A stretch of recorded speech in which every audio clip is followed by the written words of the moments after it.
got a message from the clerk of the National Assembly at around 00:15 in the morning, Honorable Speaker. He is on So, a point Honorable of order. Speaker, this report, He is Honorable on a Speaker. point of order. Honorable Speaker, you know, Honorable, he knows he's a ranking Go member. ahead and prosecute your agenda. You know, Honorable Speaker, the question I'm asking and why I need your indulgence, this Honorable Speaker, this report is a 500-page report with 3,500 pages as annexes. And Mr. Speaker, it was tabled last night at 10. I want you, the reason why I'm seeking for your indulgence, Honorable Speaker, is to allow members time to read this. So if we pass this procedural motion, Honorable Speaker, it means that then we'll debate this report, and I don't think members have had enough time to look at this report. And with the kind of debate, the kind of issues Kenyans have raised on this particular bill, it is important members take their time to look at this report of Honorable Speaker. So the reason why I want you to guide the House is, we do away with this procedural motion, we do today's morning the way it should be, and allow members time to read this.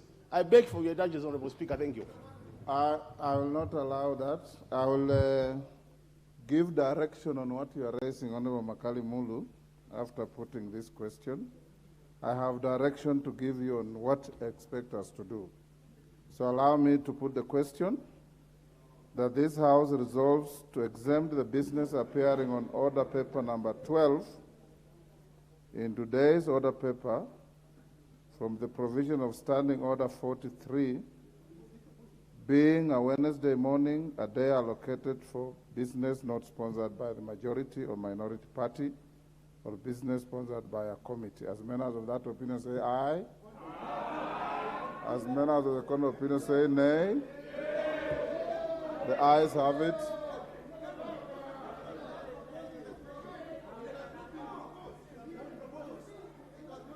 Order, Honorable Mbui. Honorable Mbui, probably you didn't follow. I proposed the question. Order, honorable members. Order. If you are in any doubt, the Hansard records everything verbatim. The chair proposed the question, then there was a call to put the question, then the chair rose to put the question, then Honorable Makali Mulu rose and said, before you put the question, can I raise the following issue? And I listened to him, and after he raised his issue, he was not debating the procedural motion. He raised an issue which I've said, after I put the question, I'm going to address it, which I'm going to address now. All right? What you are going to debate at order number 12 is not this report. You are all going to debate the finance bill as published by Parliament. This report is a support document. What you have to look for, and it has been published for some time now, because we have been debating it all over, is the finance bill. When you debate the finance bill, you may make reference to the report.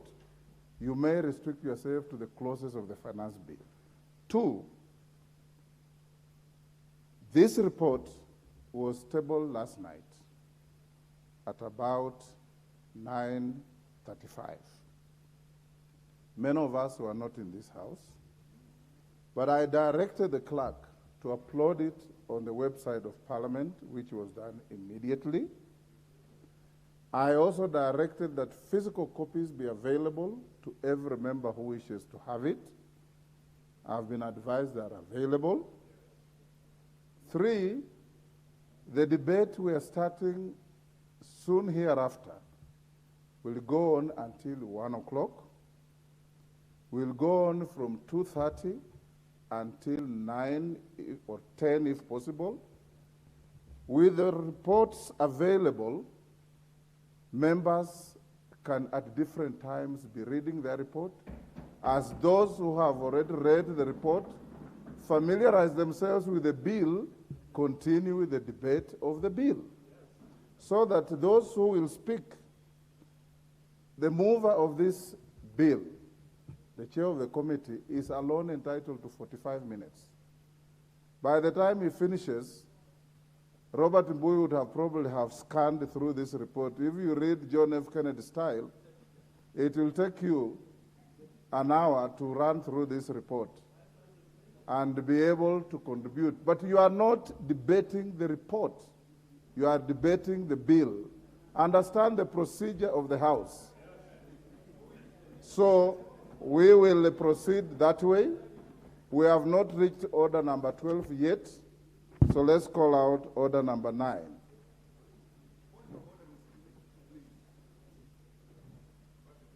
Order number 9. If it's about order number 12, I'll give you when we get there.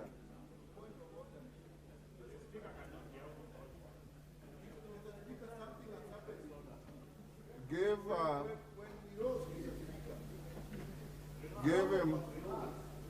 him the mic.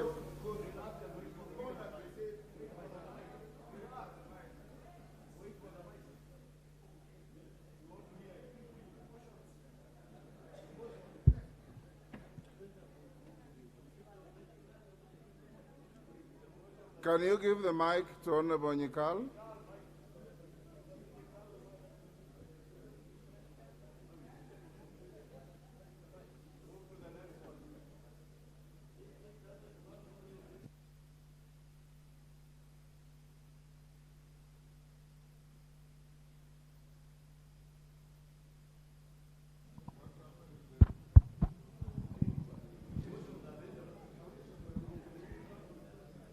Mr. Speaker, what happened when the issue of whether it was proposed or not came?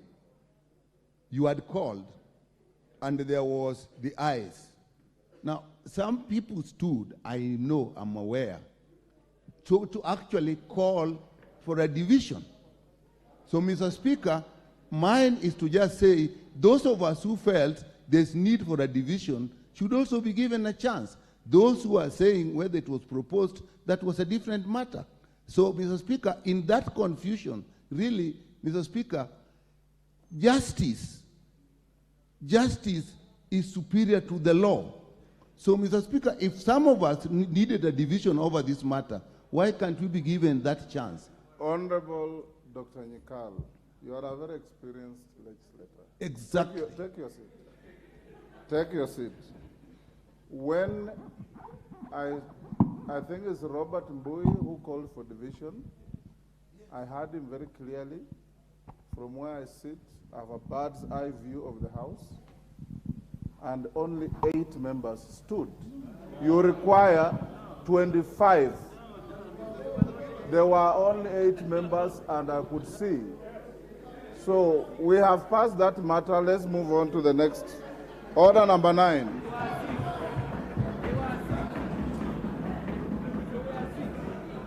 Order number 9, the Health Amendment number 2 Bill, National Assembly Bill number 42 of 2022, second reading. Mover to reply. Order. Honorable Didmas Barasa, you reply to your bill. Thank you very much. Thank you very much, Mr. Speaker. Before I reply, I want to donate some 2 minutes to Honorable Sloyer, the Member of Parliament for Vihiga, then I will finish. Honorable Sloyer. Honorable Sloyer, 2 minutes, and Honorable Babu Wino, 2 minutes. Excellent. Sloyer, you have 2 minutes. Yeah, thank you, Mr. Speaker. I want to support the motion by the Honorable Didmas Barasa on the health referral system by saying the following. A referral system is supposed to be controlled in this country of ours because we have seen so many cases whereby our patients are going to different hospitals in the country and getting unnecessary referral to different hospitals which do not even have the capacity to hold or give attention to the to the issues that the patients have. A referral system should be from a lower capacity institution to a system that is more complex, that is supposed to assist in dealing with the complications that our patients may have.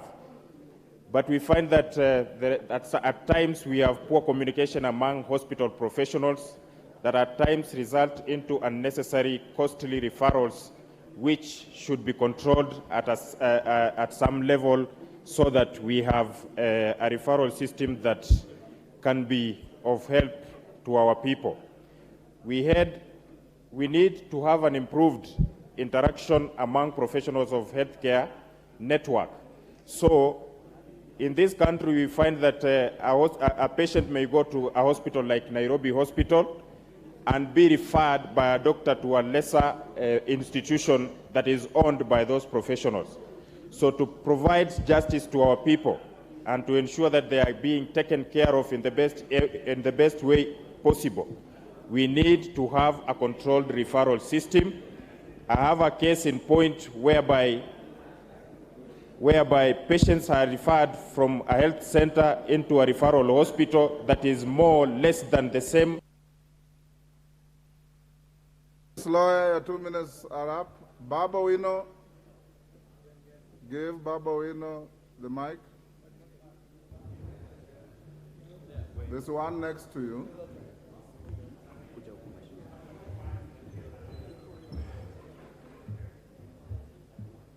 Thank you. Thank you very much, Mr. Speaker. I rise to support the bill on the health. Mr. Speaker, in the Bill of Rights, the fundamental human right to life is enshrined in our Constitution. And Mr. Speaker, whoever goes against this right becomes repugnant to the natural laws and justice, and inconsistent and repugnant to the natural laws and justice.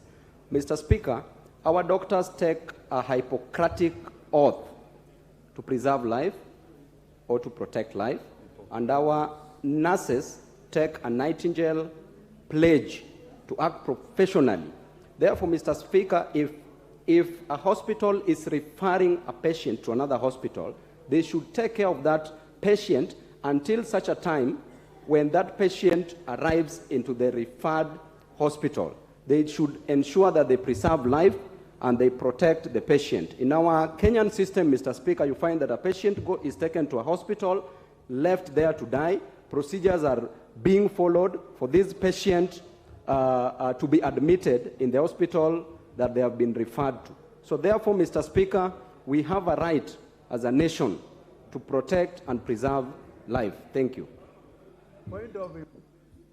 Who do you want to inform?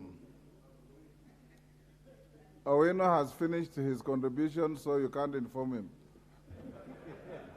Honorable Didymus. Thank you, Mr. Speaker. Mr. Speaker, this bill seeks to compel the Ministry of Health and the hospital facilities to develop a referral system that will ensure that a person who has been referred to another facility for treatment, that person must be admitted seamlessly. The file of that patient should be sent electronically to the facilities upon which that patient is being referred to, so that upon arrival, that patient should not waste even a single minute, because it's a case that it must be attended to immediately, Honorable Speaker. Honorable Speaker, it also requires that the hospital upon which that is referring this person must continue to attend to this patient until that person reaches to the facility where he or she is being referred to. We have situations in this country, Mr. Speaker, where upon a patient being referred, there is nothing that will happen to that particular patient.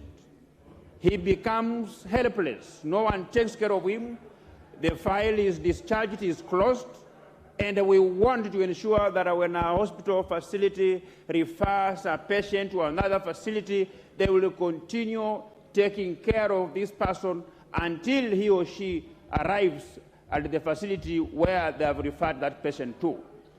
The second thing, Honorable Speaker, which is very important, is that the person referring the patient to another facility must ensure that the referral process is expeditiously done, more seamlessly, within the shortest time possible, Honorable Speaker, and that upon arrival, that other facility must have superior medical facilities to be able to deal with this kind of emergencies, Honorable Speaker.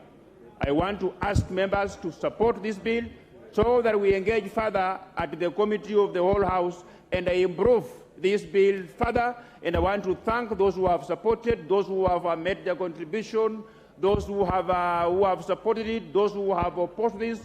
I have taken notes and I want to appreciate them, everybody, for processing this bill. Mr. Speaker, I beg to move.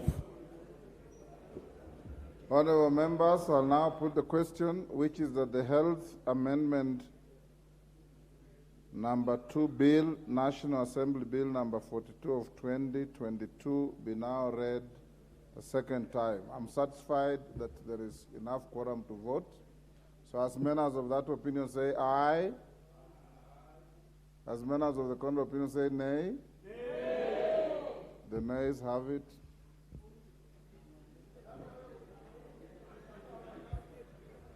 Next order. Order number 10, the Cancer Prevention and Control Amendment Bill, number 2 Bill, National Assembly Bill number 39 of 2022, first reading. Order. A bill for an act of Parliament to amend the Cancer Prevention and Control Act and for connected purposes.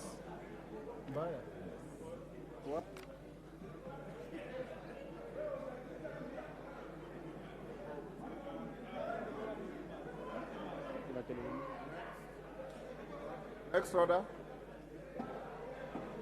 Order number 11, the Community Health Workers Bill, National Assembly Bill number 53 of 2022, first reading. A bill for an act of Parliament to make provisions for training, registration, and licensing of community health workers, to regulate their practice, to provide for the establishment, powers, and functions of the Community Health Workers Council of Kenya, and for connected purposes. Order number 12, the Finance Bill, National Assembly Bill number 14 of 2023, second reading. Order, honourable members. Order. Order, honourable members. Take your seats. Take your seats.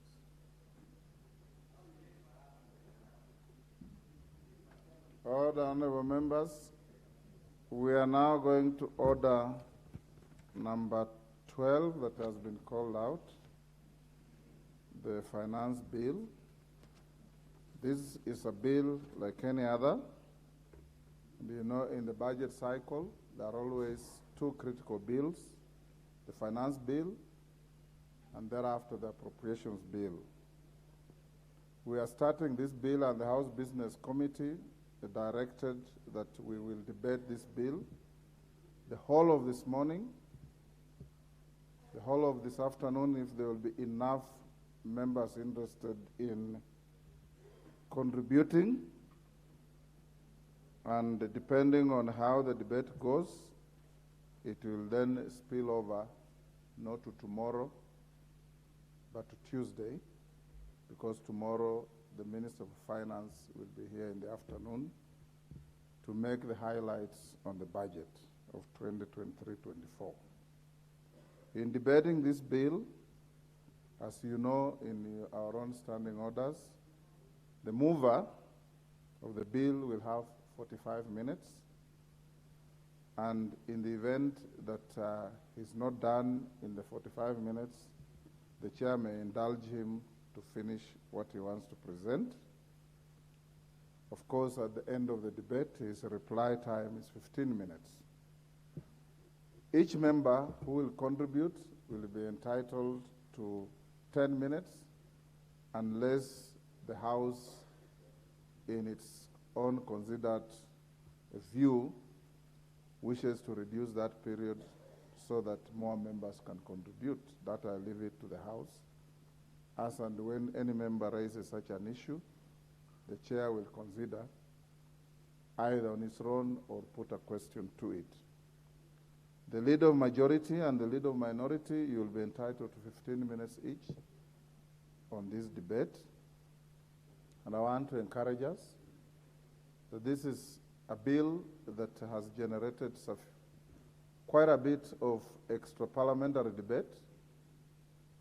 Focus on the bill, debate the bill, and the time for mastering any amendments to the bill, as you all know, comes at the committee of the whole, which will probably come tomorrow this afternoon or on Tuesday, depending on how the interest in the debate goes.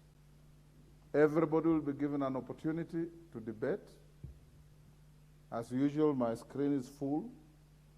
I don't know if it was full for the items we have already finished or for the coming bill, but we'll use both the screen and the discretion of the chair to pick members to speak.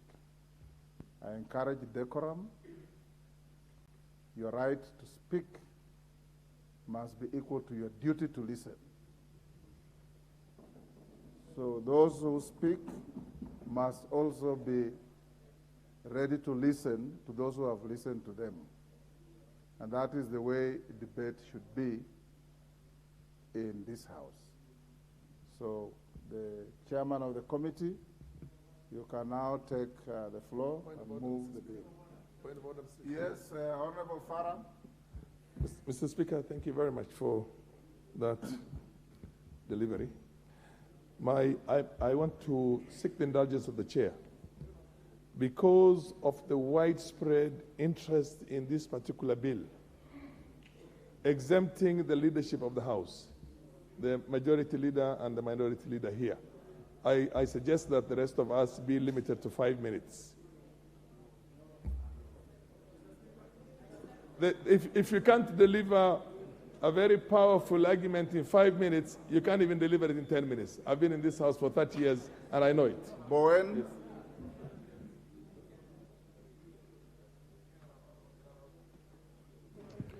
Yes. Thank you, Mr. Speaker. Mr. Speaker, I want to second the deputy or the honorable member who've just spoken that we need to reduce because of we have many members, Honorable Speaker, and you know the finance bill, Honorable Speaker, it's very important to members of this House and also the nation as whole.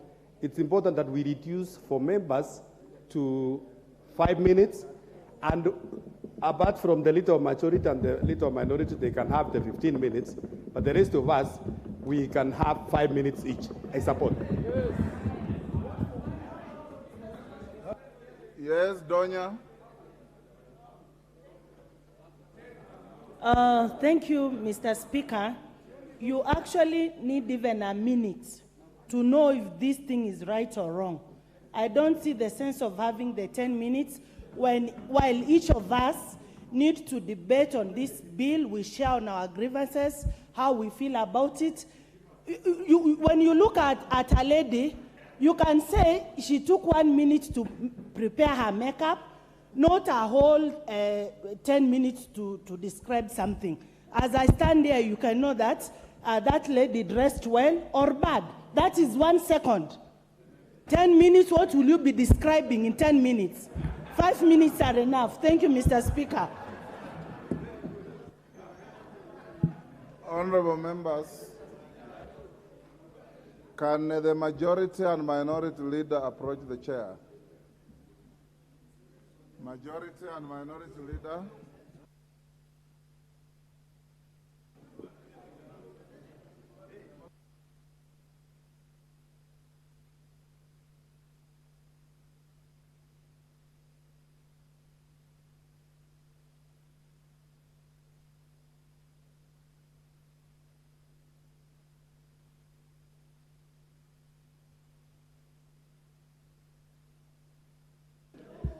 Order, Honorable Dr. Nyikal, please.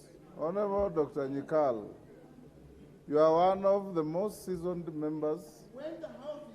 Order, Honorable Dr. Nyikal. Dr. Nyikal, you know, apart from your long professional career in medicine, which controls human behavior sometimes, the chair has tremendous respect for you. And you are the last member I would expect age, profession, and experience to do what you are doing. Order, Honorable Dr. Nyikal. Honorable members, having had 3 members and consulted with your leadership, it's generally a consensus that we can do 5 minutes per member. Any member who will have material to prosecute and the chair is convinced that you have much more to say, the discretion will be exercised. Now I call on the mover to start. Thank you, Mr. Speaker. Mr. Speaker, I rise before you today with a sense of gratitude and appreciation for the opportunity to speak to this National Assembly when you're all looking forward to this great conversation on the Finance Bill of 2023-2024, a responsibility that is mandated. Yes? You start by saying, Mr. Speaker, sir, I beg to move that the Finance Bill be now read a second time. Thank you, Mr. Speaker. Then you move the way you are moving. Thank you, Mr. Speaker. Mr. Speaker, I rise to move that this Finance Bill be read for the second time. Honorable Speaker, I hold a lot of gratitude for the responsibility that bestowed on the Committee of Finance and National Planning as per the Standing Order number 245. The Committee of Finance and National Planning carried out the most extensive public participation in the history of Parliament.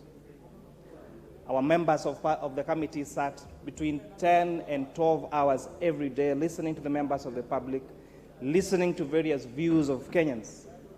Our members of Secretariat sat hours reviewing the over 1,500 memoranda that were sent to us by email, taking care to respond individually to each of those emails with comments and noting those comments in our report, a report that we have annexed, that we tabled yesterday, that provide annexures of around 3,000 pages. Honorable Speaker, this comes at a time when we also, yesterday evening, we did the estimates and the appropriations, Honorable Speaker. It's very interesting to note that the Committee on Budget and Appropriations Committee, when they are doing their budget participation on the budget, the views of the Kenyans and the Kenyans who appeared before them all came with smiling faces, because they were saying, we want that road completed, we want that dam done, we want connection of water in our homes, we want extension of electricity connection in our homes. But, Honorable Speaker, the experience may not have been the same when we were asking the members of the public on the views of how that budget that they really wanted implemented, we would raise the funds to fund that particular budget, Honorable Speaker. Honorable Speaker, before I go to materials on the facts of the bill, it comes at a time when this bill faces a lot of falsehoods and political, I would call it political assassination, Honorable Speaker. I've listened to the members of the public, I've listened to members of this Parliament, Honorable Speaker, debating on some matters that will be contained on the bill. And one of them, Mr. Speaker, that I really found interesting and really unfortunate is the miscommunication, for example, on compensation of insurance services. I had members of the public say that if, for example, I lose my leg and I get compensated, then I'm going to pay 16% of that compensation. I had members of the public and even members of this National Assembly say that if an insurable loss occurs and, for example, I lose my car through insurance and I get insurance compensation, then I'm going to pay VAT on that insurance compensation.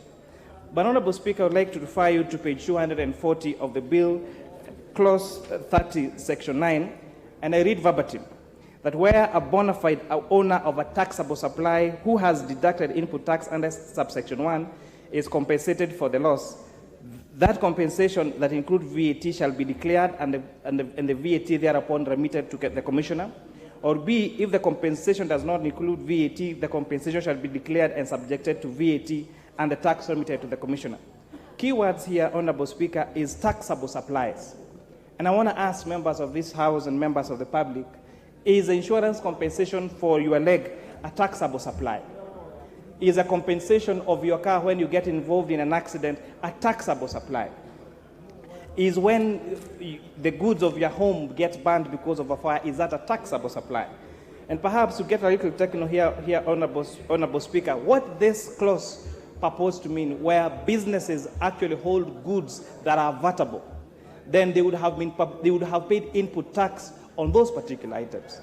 So if they get compensated plus the VAT that they ask for a refund, and then they go ahead and charge output VAT on those particular services, on those particular goods, Mr. Speaker, then it would have been deemed they received that compensation for VAT twice.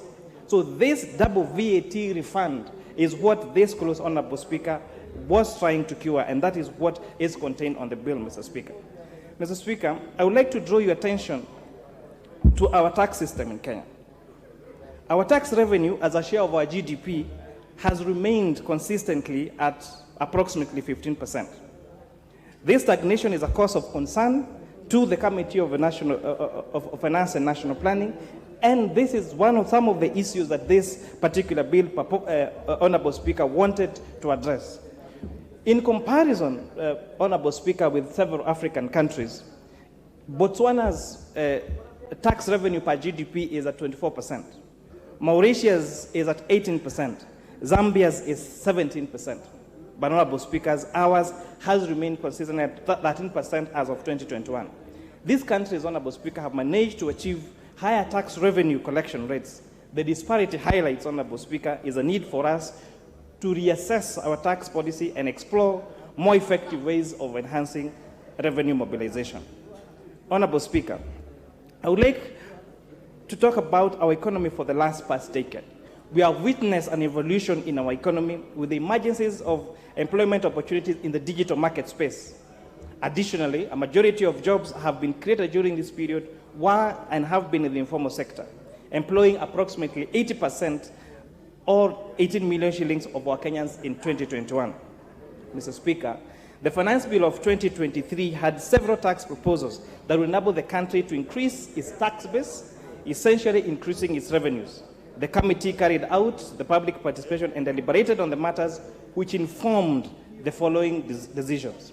For instance, Clause 2, which deals with the definition of terms, Honorable Speaker, had the definition of winnings when it came to the betting sector, Mr. Speaker. Something that we addressed, and the bill now try to tighten up on those particular winnings so that it doesn't lead to loss of revenues to the government of Kenya, Honorable Speaker, and also it doesn't crowd out potential businesses to live and go and set base outside this country, Mr. Speaker.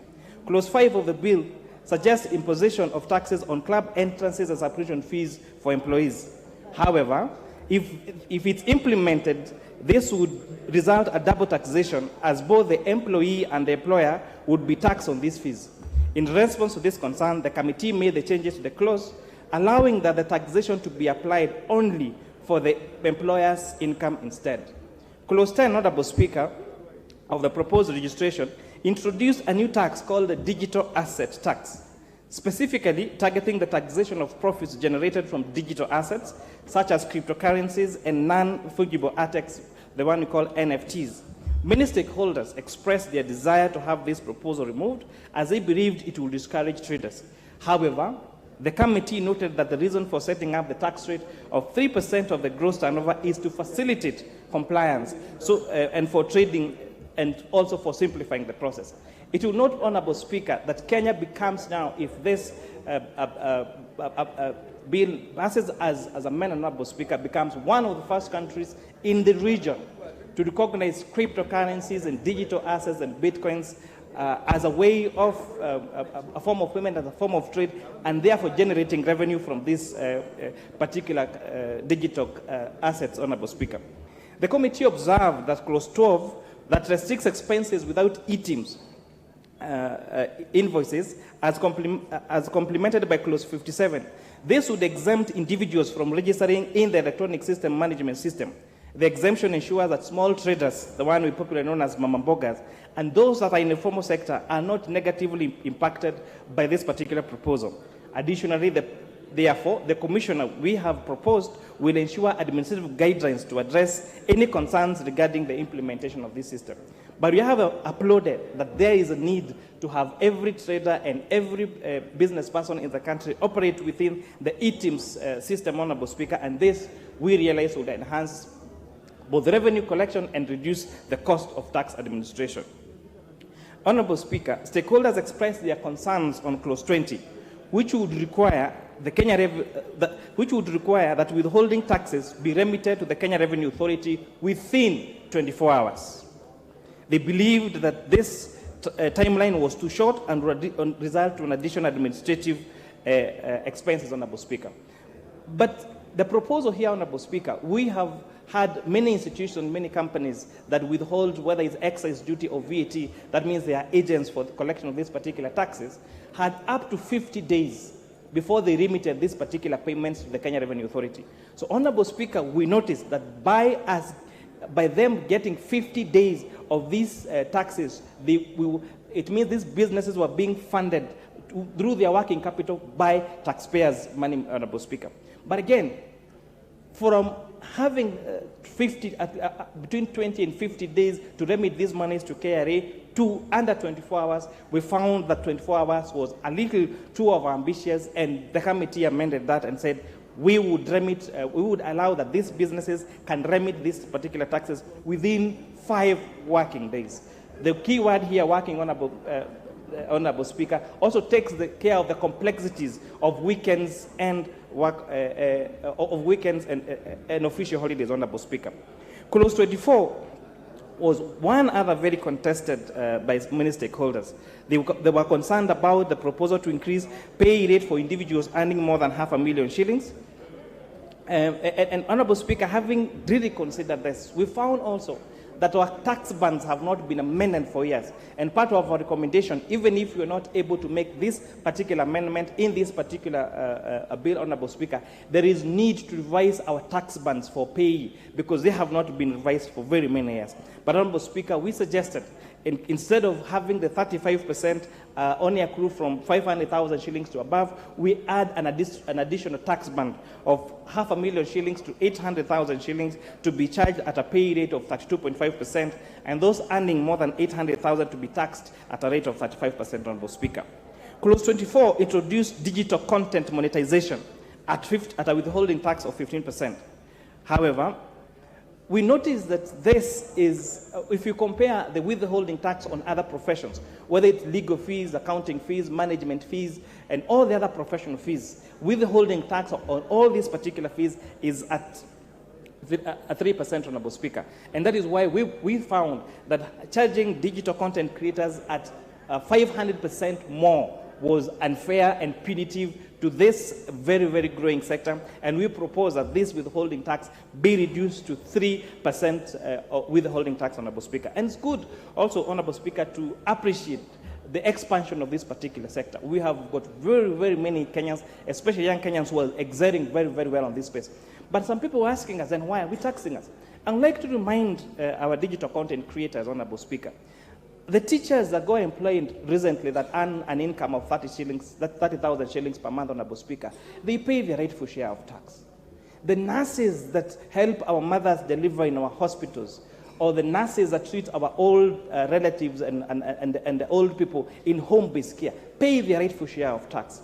The doctors that work day and night to save lives of this particular country, the emergency attendants that work in our ambulances pay their rightful share of taxes, Honorable Speaker. So we are really asking, we are not asking you to pay 15% or digital content creators, that is too much, but we are going to politely ask you to pay 3% withholding tax so that we can generate revenue to connect other people to the national grid of electricity in our villages so that they can also get a chance to also participate in this sector that you are in, Honorable Speaker. And I like the introduction of this has also opened a national dialogue about digital content creators. And they came and told us now, next time we want you to incentivize us by reducing the prices of our cameras, of the video cameras that we use to generate this content, Mr. Speaker. And views that we have taken seriously as a committee, we will endeavor now to carry them on in our next report, Mr. Speaker. Clause 28 of the proposed increase of VAT on petroleum and liquefied petroleum gas from 8% to 16%, Honorable Speaker, was a very contended issue, Honorable Speaker. But what has the committee done? Honorable Speaker, when we put the VAT on fuel at 8% and every valuable product at 16%, so what that meant, Honorable Speaker, that these particular businesses in this particular sector were always in a VAT credit refund position, because their input tax, Honorable Speaker, they're able to pay their VAT on input at 16%.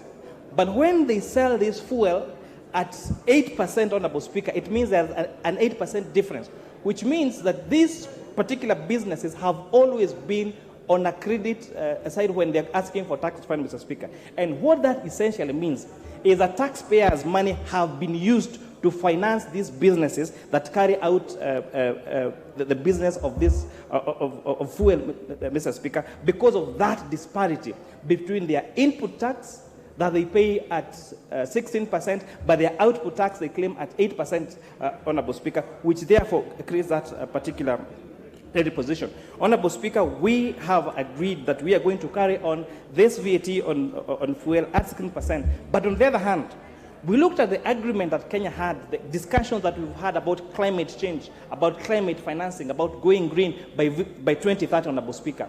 And we have this, and we recommend to this House that we adopt other measures that are going to ensure our Kenyans against this increased cost of VAT, and making sure that in moving forward, that the cost of green energy is going to be way cheaper, and therefore reducing the need for use of these fossil fuels, Honorable Speaker. And that's why, for example, we have zero-rated both LPG gas and LPG cylinders, Honorable Speaker. And this is not just exempting them, but by zero-rating them, we are making these particular manufacturers and traders on this particular aspect of business, Mr. Speaker, to be allowed to claim their input tax at 16%, which therefore means that if these proposals are carried on by these businesses and this advantage being transferred to the consumers, we are going to see the price of our LPG gas and LPG cylinders go down by 16%.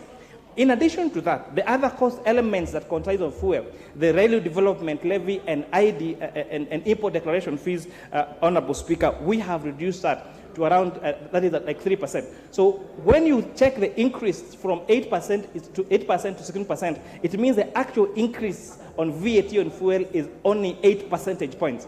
And if you now deduct the reduction on railway development levy and IDF, that means that the marginal increase on VAT on fuel would be around 4.5 percentage points, Honorable Speaker. On this also, we are looking forward to having most of the imports. The data from our Kenya Revenue Authority, from the Customs Department, has shown that most of the motor vehicles that are importing this country are hybrid cars, because Kenyans are now going to motor vehicles that don't rely wholly on fuel, but are both, and that are semi-electric and semi-use fuel, Honorable Speaker. And as such, we have incentivized manufacturers of electric motor vehicles, electric motorcycles, electric border cycles, so that in the long run we grow our manufacturing of electric buses, electric vehicles, and electric motorcycles. And not just that, zero-rated also their charging system of their charging units. And we look forward just like countries like the United States of America or the UK, where most of the means of transport, whether it is buses or motorcycles, Honorable Speaker, are going to be electric and therefore reducing the need for use of fuel, Honorable Speaker. Key to note, Honorable Speaker, one of the greatest challenges you're facing as a country has also been the depreciation of the Kenya shillings against the US dollars, Honorable Speaker. And the oil component, the amount of money we are spending per month, per annum, importing this fuel is a point of concern. So until that time, when we explore our own oil and have our own oil, Honorable Speaker, we have to think about alternative sources of energy that are green, that are cheaper, and that are sustainable, Honorable Speaker. We also was interesting to find innovations that have been done by some companies. And I would like to give an example of a institution called Coco that makes biofuel. They have come up with an innovation of stoves and canisters that reduce the cost of safe fuel for use for cooking at home to Kenya shillings, 10 shillings per meal. That it can cost you at least around 10 shillings to prepare a meal at home. And how much does that cooker and that canister cost? Only 1,500, Mr. Speaker. And these particular institutions, we have seen them expand across the country, and if we continue to incentivize use of clean energy for cooking, we are going to get away from these fossil fuels and reduce the pressure on our imports, Honorable Speaker, therefore leading to a stabilization of our shilling and make the movement of particular sectors and our consumables much more cheaper, Honorable Speaker. Honorable Speaker, our committee also introduced an amendment to the first schedule of the VAT Act incorporating taxable food supplies that are made for the school feeding program acknowledged by the Cabinet Secretary of Education, Honorable Speaker. During a time when you're talking about hunger, when you're talking about food security, Honorable Speaker, and our school children, and our school-going children, we have seen efforts even by county governments. We have seen efforts by, I think, our best serving example is the constituency headed by the Honorable KJ, that have been able to establish a very effective school feeding program at, I think, only 20 shillings per meal, Honorable Speaker. So what we have done is an introduction to introduce to the first schedule of the VAT Act taxable, so food supplies that are made to school feeding programs to be zero rated. This means that those school feeding programs that are counties, that different institutions are trying to start in our schools then are going to be incentivized and are going to grow, Honorable Speaker. And I think another example is what Mombasa Cement is doing in Mombasa by having a school feeding program that almost feeds all school-going children in that particular county, Honorable Speaker. The committee observed that there was an attempt, or there's a proposal in the bill to exempt from VAT transfer of businesses as a going concern. This, Honorable Speaker, would have led to a loss of 100 billion shillings in terms of the proposed taxes, Honorable Speaker. And this is one of the clauses that we have recommended for deletion, so that if when I transfer my money from my bank account, from one bank account to another bank account, I pay VAT and I pay excess duty. When I transfer money from my M-Pesa account to someone else's M-Pesa account, even when I'm transferring money from one of my M-Pesa lines to my other M-Pesa line, I get to pay a tax. Why would we exempt transfer of businesses as a going concern from taxation? From the calculations given to us by the Budget Parliamentary Office, this was going to lead to a potential loss of 100 billion shillings, money that we have now got back in the bill, and therefore the deletion of this particular clause would mean that we will be able to raise an additional 100 billion shillings, Honorable Speaker. Clause 36 was another contended issue, Mr. Speaker. This clause required that if you went to court and you had a tax dispute, and you went to tribunal, and you lost the case, if you wanted to appeal your case, you would be required to deposit 20% of the disputed amount with Kenya Revenue Authority. We found that this was a violation of the rights of taxpayers to access justice. It was unfair to require somebody who seeks legal redress because they feel aggrieved to be required to pay a deposit of 20% for it. And, Honorable Speaker, we urge this House to carry on the proposal for deletion of this particular clause, Honorable Speaker. Clause 43B, 4, 5, 6, and 7. Honorable Speaker, again, I had extensively talked about that particular matter. Let me get to clause 59. The deletion of clause 59 from the bill, Honorable Speaker, was about the Tax Procedures Act and general provision relating to objections and appeals. And this, Honorable Speaker, was opposing restrictions to access to justice, and a proposal that, Honorable Speaker, we say they be deleted. Clause 61, Honorable Speaker, regards to Section 84 of the Tax Procedures Act. The committee proposes that 61 be deleted due to its punitive nature of concerning the tax shortfall penalty. Currently, Clause 61 imposes penalties for tax shortfalls without taking consideration of innocent and inadvertent errors made by taxpayers. Honorable Speaker, this clause said that if you underdeclared your taxes, or the Kenya Revenue Authority felt that you had underdeclared your taxes, that they would penalize you for it.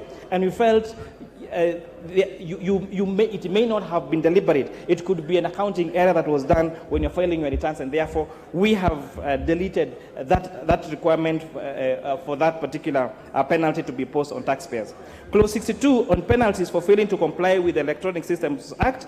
This amendment is to insert a new section 86 that aims to modify the penalty provisions related to non-compliance with the electronic tax system, making the penalty more reasonable and conducive. Honorable Speaker, this particular proposal was recommending that if you were not on e-teams, or if you were found that you needed to issue an iTax receipt but did not issue one, then you would be fined 10 times more. You'd be required to pay a fine of 10 times the amount that was tax due.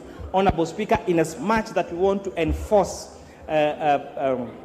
compliance with this particular tax system, we felt a fine of 10 times more was too punitive, and Honorable Speaker, we propose that the penalty only be 2 times of the tax due, Honorable Speaker. Honorable Speaker, we are proposing an amendment to the bill to include a new clause 67, and this, Honorable Speaker, it wants to address the powers granted to the Commissioner regarding the adjustment of specific rates of export levy. Currently, Section 5.4 allows the adjustment of the specific rate of export levy to account for inflation. However, it is proposed that this provision be removed as it mirrors Section 10 of the Excess Duty Act. Clause 6 of the bill already seeks to eliminate the Commissioner's power to adjust specific rates of excess duty based on inflation.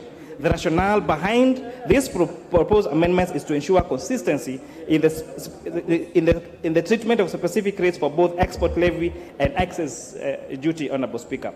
Clause 76 of the bill on the deductions of the National Housing Fund, Honorable Speaker. Another very contentious issue. We listened to the view of Kenyans, and Kenyans told us it is a good thing to make houses affordable to the public. It's a good thing that somebody who rents an apartment in Kenyan or in Section 58 or in either part of the country and pays rent have an alternative of paying the equivalent of the rent but get to own that house at the end of a particular period, Honorable Speaker.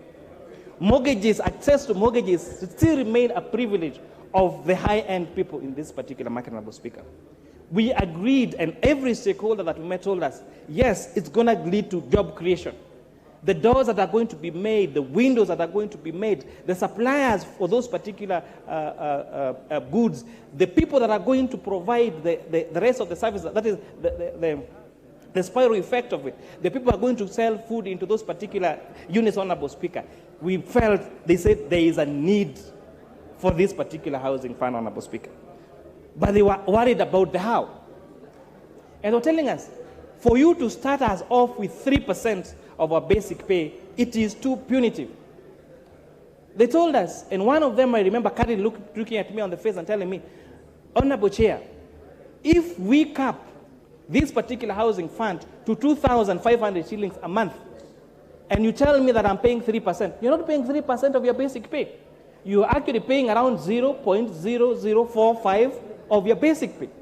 And they said, this is discriminative. We feel that you people that are earning a lot more want to pay much less than us. Because I get to pay my rightful share of 3% if I'm earning around 80,000 shillings a month, but you who is earning 500,000 shillings, because you have capped that contribution to 2,500, you pay 0.0045%. Honorable Speaker, we listened to the view of these Kenyans, and we propose a reduction in the housing fund contribution from 3% employer and 3% employee to 1.5% employee contribution and 1.5% employer contribution, Honorable Speaker. And it's very important to note that the capping that was capping the contribution to 2,500 has been removed, because this would have been discriminative against those people that are earning less, because those people earning less would have paid their rightful share of the 1.5%, but you and I that have a higher pay slip then would get to pay much less or a higher percentage, Honorable Speaker. We have also established that these funds will go into the consolidated fund, Honorable Speaker, as per the PFM Act. Mr. Speaker, the shift towards the informal sector also poses challenges to our tax revenue. As the economy diversifies, the jobs opportunities arise in all sectors, it has become crucial to expand our tax base. Honorable Speaker, Kenyans told us that the few of us are paying taxes, but there are so many others that should pay the rightful pay of tax that are not paying. And key in point was the small businesses. And Honorable Speaker, on the proposal to have the turnover tax have a threshold of 500,000 shillings would mean that those people selling around 1,000 with the sales of around 1,600 shillings a day would be required to pay a turnover tax of 3%. Honorable Speaker, we saw this band too little, and we have therefore proposed to increase this band to at least 1 million shillings sales per annum to 25 million shillings per annum as those Kenyans that would pay the turnover tax, Honorable Speaker. And you're also telling them, people are asking, why are you taxing me on gross instead of taxing me on profit? And Honorable Speaker, we have told them that at the end of the year, you do not have to pay turnover tax. If you want, you can pay the corporation tax at 30%, but then you'll have to calculate your revenues and deduct your tax allowable expenses. And many Kenyans were like, I don't want to go through that process. Tell me how much I need to pay because I want to pay my rightful share of tax. I'll pay that, and we absolutely move forward, Honorable Speaker.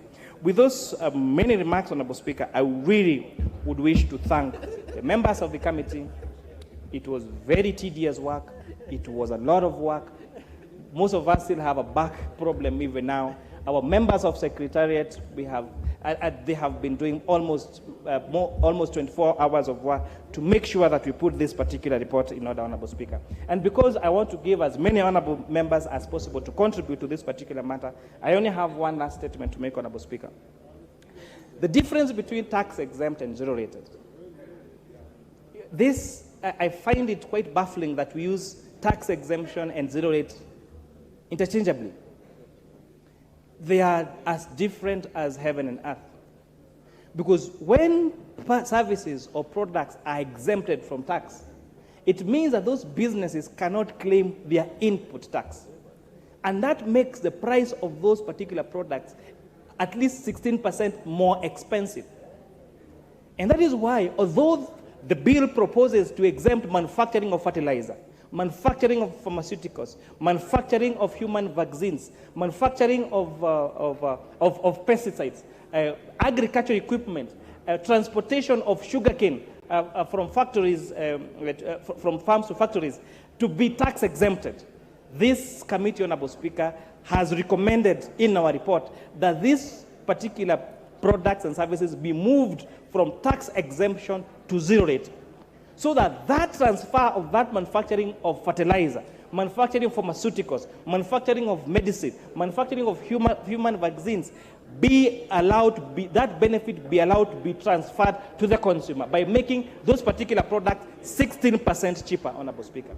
But we are hoping, and this I want to really urge the Kenya Revenue Authority to make sure that they enforce that once we transfer these particular privileges and this zero rating of these products and services, that benefit be transferred to the consumer. We want to see the price of LPG gas and LPG cylinders go down by 16% if this House approves this particular recommendation, Honorable Speaker. We want to see the cost of locally manufactured fertilizer go down by 16% if this particular proposal is accepted by this Honorable Speaker. We want to see the price of locally manufactured medicine and human vaccines and pharmaceuticals and agricultural pesticides go down by 16%, Honorable Speaker, if these particular proposals are accepted by this House, Honorable Speaker. We have a very ambitious, this bill has an ambitious plan of exporting mobile phones across Africa, Honorable Speaker. We have seen the demand of smartphones and mobile phones in this country, and we have a big potential to manufacture them. The manufacturers of mobile phones came and told us that, Honorable Committee members, if you zero rate these products that are used as raw materials for assembly of mobile phones, we would be able to manufacture mobile phones in Kenya, smartphones in Kenya at a cost of at least 8,000 shillings and be able to export this to other African countries, Mr. Speaker. We found this very revolutionary, and we urge this House to support this particular amendment, Honorable Speaker. We have had a huge influx in a digital space in terms of digital lenders, Honorable Speaker. But we found that the excise duty and the VAT on the transaction fees on digital platforms for mobile money and for digital lenders was discriminatory against that of the banks, because banks were getting preferential treatment by getting preferential rates. But, Honorable Speaker, our reports aims at harmonizing the rates that are being charged by digital lenders and microfinance institutions to that of the banks, Honorable Speaker, so that we create a level playing field. Honorable Speaker, some of us, when we left school, the first thing we wanted to do was open a bank account. The people that are leaving school, the first thing they want to do is not open a bank account, is to have a digital wallet.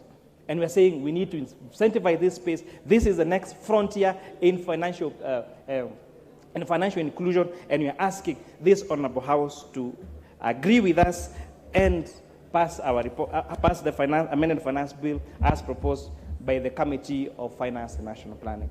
And with those very many remarks, I want to donate the rest of my minutes so that this House can extensively debate this particular matter, and hopefully our good idea can give birth to a great idea, and that great idea can give birth to the greatest ideas. And with that, Honorable Speaker, I support, and I ask the Vice Chair of our committee, the Honorable Ambassador Benjamin Langat, to second. Thank you, Honorable Kimani. Who is seconding you? Danger. Yes, sir. Yes, Mr. Speaker.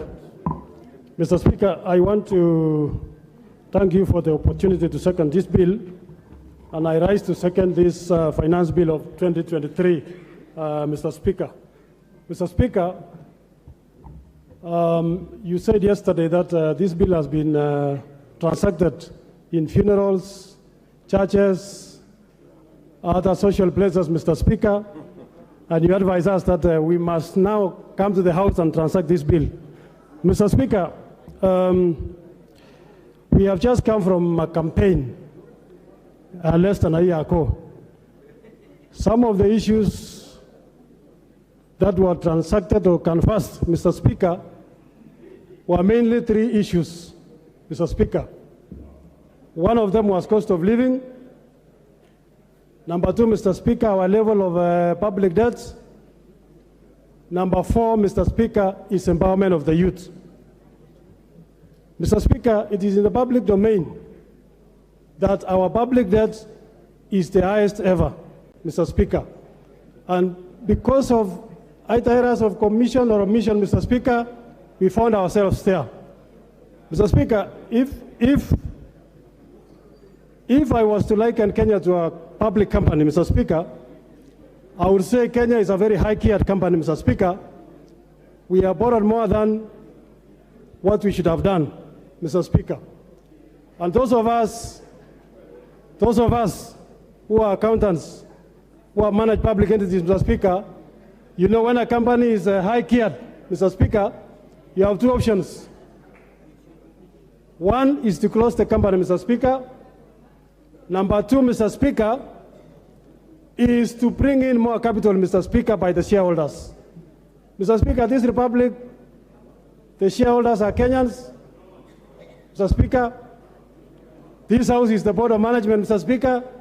The President is the CEO, Mr. Speaker. Mr. Speaker, we must make a decision whether we want to close the company or we bring in more capital injection, Mr. Speaker. If you ask the shareholders of the company will say, no, we are not closing the company, Mr. Speaker. We need to do something to bring in more capital, Mr. Speaker. Mr. Speaker, if I liken this country to an individual, Mr. Speaker, I would say the person is sick. When you are sick, Mr. Speaker, you must seek for medical advice, Mr. Speaker. Mr. Speaker, sometimes the doctor prescribes medicine. And Mr. Speaker, medicine are not always very sweet. They are not palatable, Mr. Speaker. Mr. Speaker, sometimes the doctor might even prefer that surgery be done, Mr. Speaker. And surgery is not very, very nice, Mr. Speaker. But, Mr. Speaker, we must do it because that is the only thing that remains to be done. Why am I saying that, Mr. Speaker? This country is faced by very serious problems of public debt, very serious problems of cost of living, very serious problems of the need to create employment, Mr. Speaker. And, Mr. Speaker, if we continue doing things the same way we used to do, Mr. Speaker, it can only be the results are the same. We'll continue borrowing, Mr. Speaker. We'll continue not having employment for our youth, Mr. Speaker. So, Mr. Speaker, I'm only saying this bill is good because it proposes radical changes, Mr. Speaker, to help us to resolve the problems that will come, that we are in now, Mr. Speaker. Mr. Speaker, the question is the process nice? Mr. Speaker, it may not be nice. But, Mr. Speaker, we need to take those decisions so that tomorrow is better than today, Mr. Speaker. Mr. Speaker, I want to thank the members of the committee because we sat and we listened to members of the public, Mr. Speaker, through a public participation process. Mr. Speaker, I'm a former chairman of this committee in the 11th Parliament, Mr. Speaker, and I can confirm there has never been an interest in finance bill more than what I saw in this one, Mr. Speaker. Mr. Speaker, we received almost 200 representations from members of the public, organizations, professional organizations, Mr. Speaker. And, Mr. Speaker, I want to inform the House that we listen to them, Mr. Speaker. And the question is, does the bill have issues? Yes, there are small issues. But, Mr. Speaker, I'm happy to report to the House that more than 60% of the concerns of Kenyans, Mr. Speaker, we have carried it in our report, Mr. Speaker. And so, members, when you are reading the bill as it is now, you read it together with the report which was tabled yesterday, Mr. Speaker. Mr. Speaker, I want to say that all the matters that were of contention, we were able to give it a hearing, and a recommendation will be put to this House, Mr. Speaker, to make sure that we alleviate the fears of the public sector, Mr. Speaker. Some of the issues include the excise duty on both manufactured goods in the country and imported goods, Mr. Speaker. And the stance of the committee, Mr. Speaker, throughout was that we must support local manufacture. We must keep competitive advantage, Mr. Speaker, to our manufacturing sectors, Mr. Speaker. Mr. Speaker, if we were to industrialize, if we were to give jobs to our youths, we must see how to incentivize the manufacturing sector, Mr. Speaker. And that is why some of our proposals are actually deleting the proposals to tax excise on locally manufactured raw materials or goods, Mr. Speaker, so that our companies, we can encourage local manufacture, Mr. Speaker. Mr. Speaker, one of the other proposals in this bill, Mr. Speaker, is the export levy, Mr. Speaker. Our exports are always less than our imports, Mr. Speaker, because we don't export much. And that's why that levy is there in the bill to make sure, Mr. Speaker, that we build our exports. When I come from a tea-growing region, which is the major export product in Kenya, Mr. Speaker. When we talk with them, Mr. Speaker, they tell you we only export to maybe 4 countries, 3 countries in Africa, 4 countries in European countries, Mr. Speaker. Mr. Speaker, that's a very dangerous situation. We need to build our export markets for our coffee, for our tea, Mr. Speaker, for our avocados, Mr. Speaker, and the services, Mr. Speaker. So this bill, although we seek to get the money, we are also saying we want not to tax the local manufacturers, Mr. Speaker. So, Mr. Speaker, I'm happy that as a committee, we listen to the members of the public, and I want to encourage the House. It will be a serious issue, Mr. Speaker, to pretend that we want the status quo to remain, yet at the same time we want changes. I know our friends from the other side, because I've heard them talk, Mr. Speaker. It will be wrong for us to say we remain status quo, yet you want changes, Mr. Speaker. We must do something to bring changes, Mr. Speaker, and we must be willing, Mr. Speaker, to take the necessary painful decisions now, so that, as I said earlier, tomorrow is better than today, Mr. Speaker. Mr. Speaker, so that I give time to other members, I want to say I support the bill, including the amendments. I second the bill, including the amendments that will be brought at the right stage, Mr. Speaker.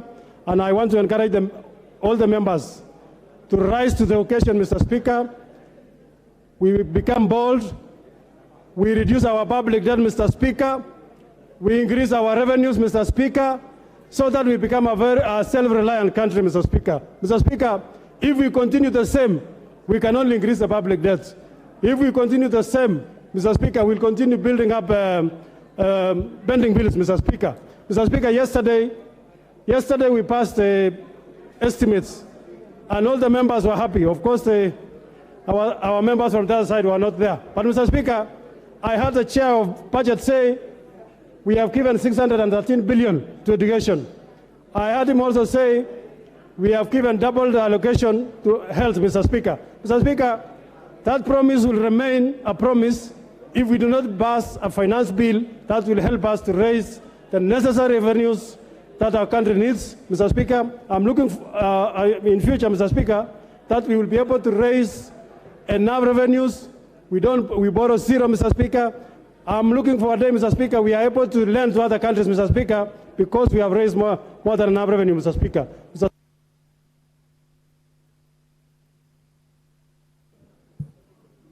Order, honorable members, before I propose the question, allow me to recognize the following schools in the speakers and public gallery.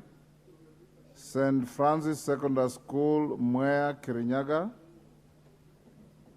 Al-Amin Stare, Nairobi. Kinderville School, Mavoko, Machakos. St. Hannah's School, Westlands, Nairobi. On your behalf and on my own behalf, I welcome the students and their teachers in the House of Parliament.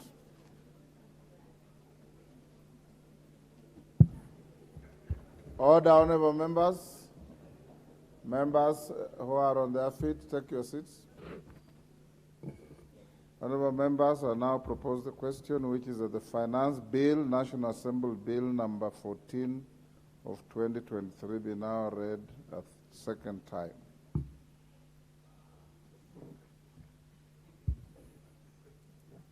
As usual, the screen is full.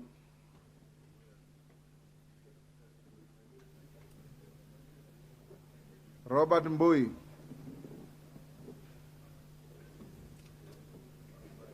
Thank you, Mr. Speaker, for this opportunity. Mr. Speaker. Compose your thoughts and deliver your messages in 5 minutes. One more because you've taken part of it. Mr. Speaker, first and foremost, I want to say that this is the most contentious finance bill since I was elected in this House in 2013. In fact, Mr. Speaker, this is so contentious that I look at it like a drum of poison. And Mr. Speaker, when I listen to the mover and the seconder, they've mentioned some amendments, they're proposing a few things that are in the bill that are okay. It's like saying that they have put a teaspoon of sugar in a drum of poison. Mr. Speaker, for me, I think this bill is something that we must reject in its totality. Mr. Speaker, the economic situation in this country is very dire. Kenyans are struggling. Kenyans are suffering. Mr. Speaker, very few Kenyans can actually put 3 or 4 square meals in a day on the table. Mr. Speaker, Kenyans are asking themselves, Do we put food on the table for our children? Or do we pay fees? Do we buy clothes? Everything is difficult. Life is difficult. Mr. Speaker, that is one of the reasons why you saw our team of Azimio going to the streets, because we are feeling that somebody needs to start caring for the hustlers. Mr. Speaker, 1,000 shillings a few months ago could buy, maybe even fill a paper bag. Mr. Speaker, today, with 1,000 shillings, you cannot even buy 2 kilos of sugar, 2 kilos of unga, 2 kilos of cooking flour. I mean, it's already finished, Mr. Speaker. So I'm telling you, it is a very bad situation. Now, this bill, when we heard that there was going to be some proposed amendments, we thought they would deal with those things that are affecting the cost of living. 16% VAT on petroleum products has been retained. Mr. Speaker, what does that mean? That the cost of everything transported, goods and services, will go up. The cost of electricity will go up. Mr. Speaker, there's also advance tax that has been proposed on personal public service vehicles and, of course, on transporters. Again, Mr. Speaker, the minute you increase taxation, what it does, Mr. Speaker, is that will be passed on to the end user. And, Mr. Speaker, the end user is that person that we call the hustler. Mr. Speaker, who will speak for the hustlers? Mr. Speaker, our turnover tax, which is a tax on doing business where there is no profit, has gone up from 1% to 3%. Mr. Speaker, how do you tax people for having the dream of opening up a business? And we are being told that those at the bottom of the bracket are going to be raised, they are going to be assisted. Mr. Speaker, this was a hoax. Now Kenyans can see for themselves that there was never any good intention from this Kenya Kwanza regime. Mr. Speaker, this House must stand up to be counted. And this House must listen to the voice of Kenyans. Over 93% of Kenyans have said we reject the finance bill. 93% of Kenyans, those that voted for us. Mr. Speaker, I am shocked that members of the House can stand up and say, despite the fact that our voters are unhappy with the bill, we shall continue and vote in its support. Mr. Speaker, Yes, there's a point of order from the majority leader. There shouldn't be point of order. It is part of your debate. Honorable Speaker, I rise on standing order number 91. And I hear Robert Mbui saying there should be no points of order.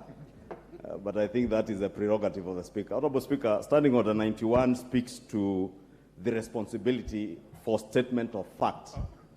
And I've listened keenly to what the Honorable Mbui is saying. And Honorable Speaker, you did invite us to debate the finance bill. And it's only imperative on us that when we debate the finance bill, we restrict ourselves to facts that are in the finance bill and not use this opportunity, Honorable Speaker, to deliberately mislead the country or play to the gallery. And I know the Honorable Mwalimu Robert Mbui has been a good teacher and a good legislator. But to state that the question of turnover tax is what he is misleading the country to believe, knowing all too well, because he's a good teacher and he reads. He knows turnover tax is optional. You either choose to pay a turnover tax or you do your returns. True, Honorable Speaker. Order. What is out of order, Majority Leader? Honorable Speaker, what I found to be completely out of order. Order. What is out of order? Honorable Speaker, what I found to be complete out of order is the misleading statements that are not based on fact. That the Honorable Robert Mbui is advancing, and he should base his facts on what is in the bill. Order. Order, honorable members. Robert Mbui, proceed. Thank you, Mr. Speaker. And please, Mr. Speaker, these frivolous points of order are just meant to waste time so that people cannot hear what we have to say. Mr. Speaker, I talked about things that are in the finance bill. Even the 3% turnover tax is in the finance bill, Mr. Speaker. And I said this, when will this House stand up to be counted? We are being controlled like puppets by the executive, Mr. Speaker. The executive stands and says they are going to watch how we vote. I don't know what will happen to us. Mr. Speaker, members of this House must ensure that the independence and the power of this House is respected so that we don't be taken for a ride. Mr. Speaker, the division of Kenyans by this executive has gone on for a very long time. They started with the issue of hustlers versus dynasties. They talked about companies which I've had alluded to here, and shareholders and non-shareholders. Now we've also been told, oh, this bill, there's a fight between those who have salaries and those who do not have salaries. Mr. Speaker, we must make sure that we speak the truth. When you tell us that you want Kenyans to feel pain now, I don't know, they will go to heaven soon or start enjoying themselves. It reminds me of Shakahola, Mr. Speaker. That is what the people of Shakahola told people. They told them, sell all your assets, come to us, starve and suffer in pain, then die and see heaven. Mr. Speaker, we do not want our hustlers to die. We will speak for them. They are suffering enough, Mr. Speaker. This bill, we cannot allow it to continue hurting them more than that, Mr. Speaker. Mr. Speaker, we have had a mention that Kenya is not highly taxed because I think, I don't know, Tunisia, Morocco, they are taxed more. Their tax to GDP is higher. How do you compare Kenya with some of those countries? The average salary in Tunisia is 176,000 a month. Average salary in South Africa is 187,000 a month. Average salary in Morocco is 263,000 shillings a month. The average salary of a Kenyan is 22,000 shillings. How do you compare light and day? Mr. Speaker, let us talk the truth. Mr. Speaker, you know, when I listened to this team when they were speaking during the Kenya Kanza team during the campaigns, they talked about raising the hustlers. In this finance bill, there is a proposal to tax welfare groups. Welfare groups are those chamas of our women when they put money together, Mr. Speaker, so that they can do table banking. 1,000 shillings each, they put it together, then it is taken by one. Now this team wants to tax that money, take money that these women have worked hard for, the hustler women of this country, the mamamboga, the boda. Can you people be fair to Kenyans? Members, let us stand up and oppose this bill, all of us. The voters are watching. The voters are watching. And I can tell you, those people that you are respecting so much, when you lose the next election, they will not pick your calls. And by that time, even these positions of cabinet, I don't know, CASs, we will have fought them, we will have removed them. They will no longer be there. So members, please, let us vote. Order. Order, honorable members. In any civilized parliament, when you approve of what your colleague is saying, you thumb your feet. You thumb your feet. The way the minority leader is demonstrating. For those honorable colleagues who are here for the first time, this is not a rally. This is a parliament. So thumb your feet in approval and keep your silence in your disapproval. Mohamed Ali Jijopevu.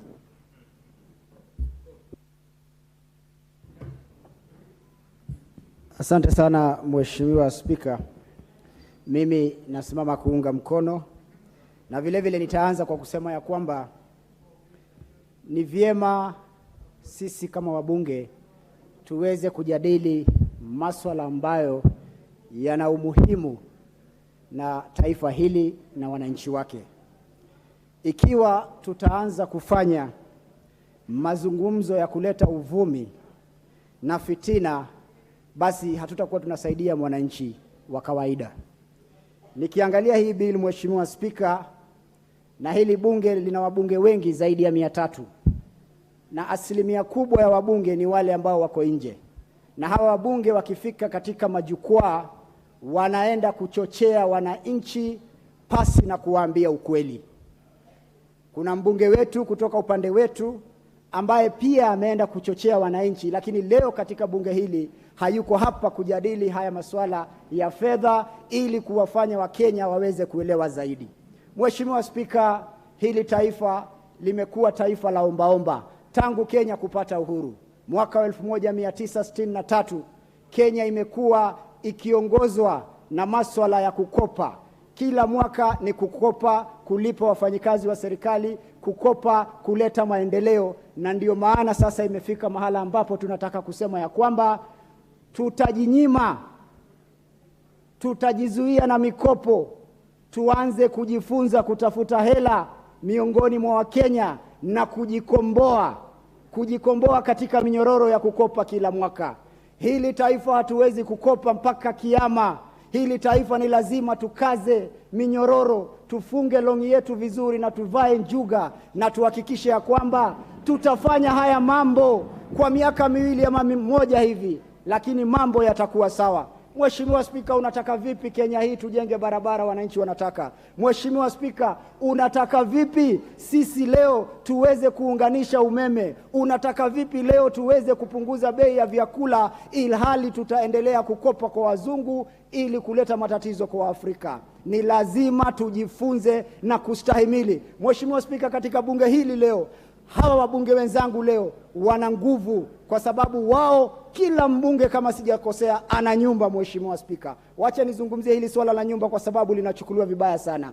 Leo mbunge wa Kenya kila tama akiingia anachukua milioni 30 na kununua nyumba. Hawa wabunge wote, mimi pia binafsi nachukua hiyo pesa na kuhakikisha ya kwamba, Mheshimiwa Spika, nilinde.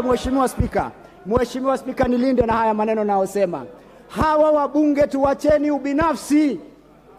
ubinafsi kwa mara ya kwanza. Tufikirie hawa wananchi. Ni lazima tujinyime, ni lazima tujiadhibu ili tuweze kukomboa hawa wa Kenya. Leo unataka kupinga mswada, leo unataka kupinga bill kwa sababu ya kutafuta umaarufu, siasa za populism. Tunataka siasa za kukomboa taifa hili. Hatuwezi nyima maskini nyumba na wewe unajipatia nyumba kila mwaka. I see nothing out of order. You'll get a chance to say something contrary to what he's saying. That is what debate is all about. Mheshimiwa Spika, na naomba uniongezee dakika zingine 2 kwa sababu hawa watu wa Azimio wanapenda kupiga kelele mambo mazuri yakitajwa. Mheshimiwa Spika, nilikuwa nazungumzia, angalia katika hii bila, angalia Mheshimiwa Spika. Kwanza inapatia taifa hili uhuru wa kuwapatia nafasi wawekezaji waweze kuja katika taifa hili. Wawekezaji wengi wanaweza kuwekeza katika Nairobi, lakini wamepunguziwa kutoka 37.5 hadi 30% kwa masharti ya waende wawekeze maeneo mengine kama Bungoma, Mombasa, Garissa, sehemu ambazo hazina uwekezaji. Zikiwekezwa, basi watoto wetu wanapata kazi, nchi inapata ushuru, nchi inapata nguvu ya kuweza kujikomboa. Angalieni mazuri ndani ya fedha hii. Kwa mfano, hii mambo ya 10% ambayo ina protect local market, ya kuhakikisha ya kwamba tunaenda katika jua kali sekta, tunanunua Kenya, tunanunua Ukenya ndani yetu na kuhakikisha tunainua viwanda vyetu. Angalieni yale mazuri yako ndani ya hii, msiangalie ubinafsi, msiangalie tamaa, msiangalie kuongozwa na viongozi ambao hawana dira ya uongozi. Kila mwaka ni kusumbua, kila mwaka ni kuambia. Time is up. Women Rep Migori. Women Rep Migori, you are on the screen, or you are not ready.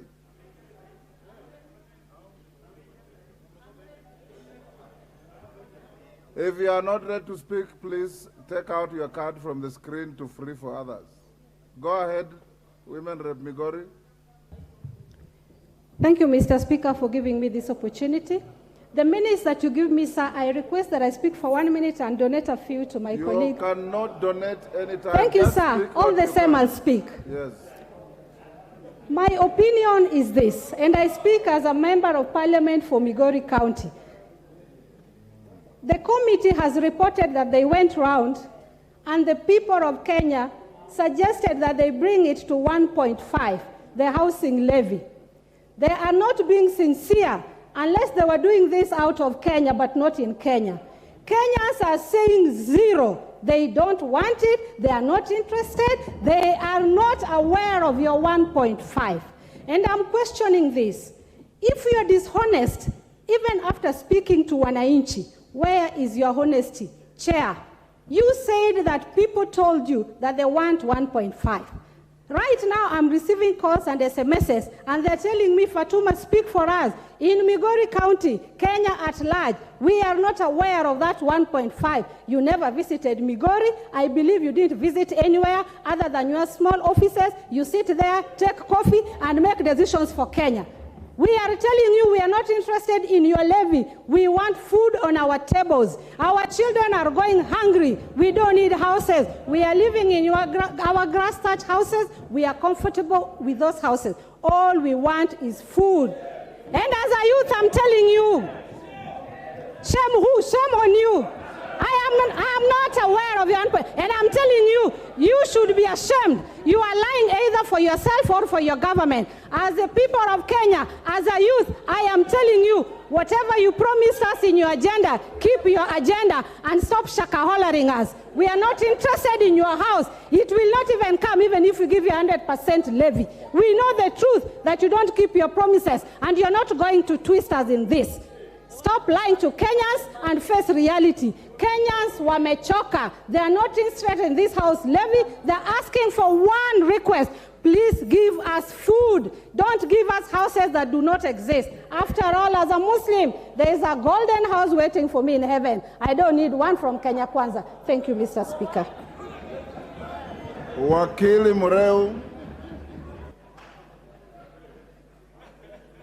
Wakili Mureu. Rendekeri.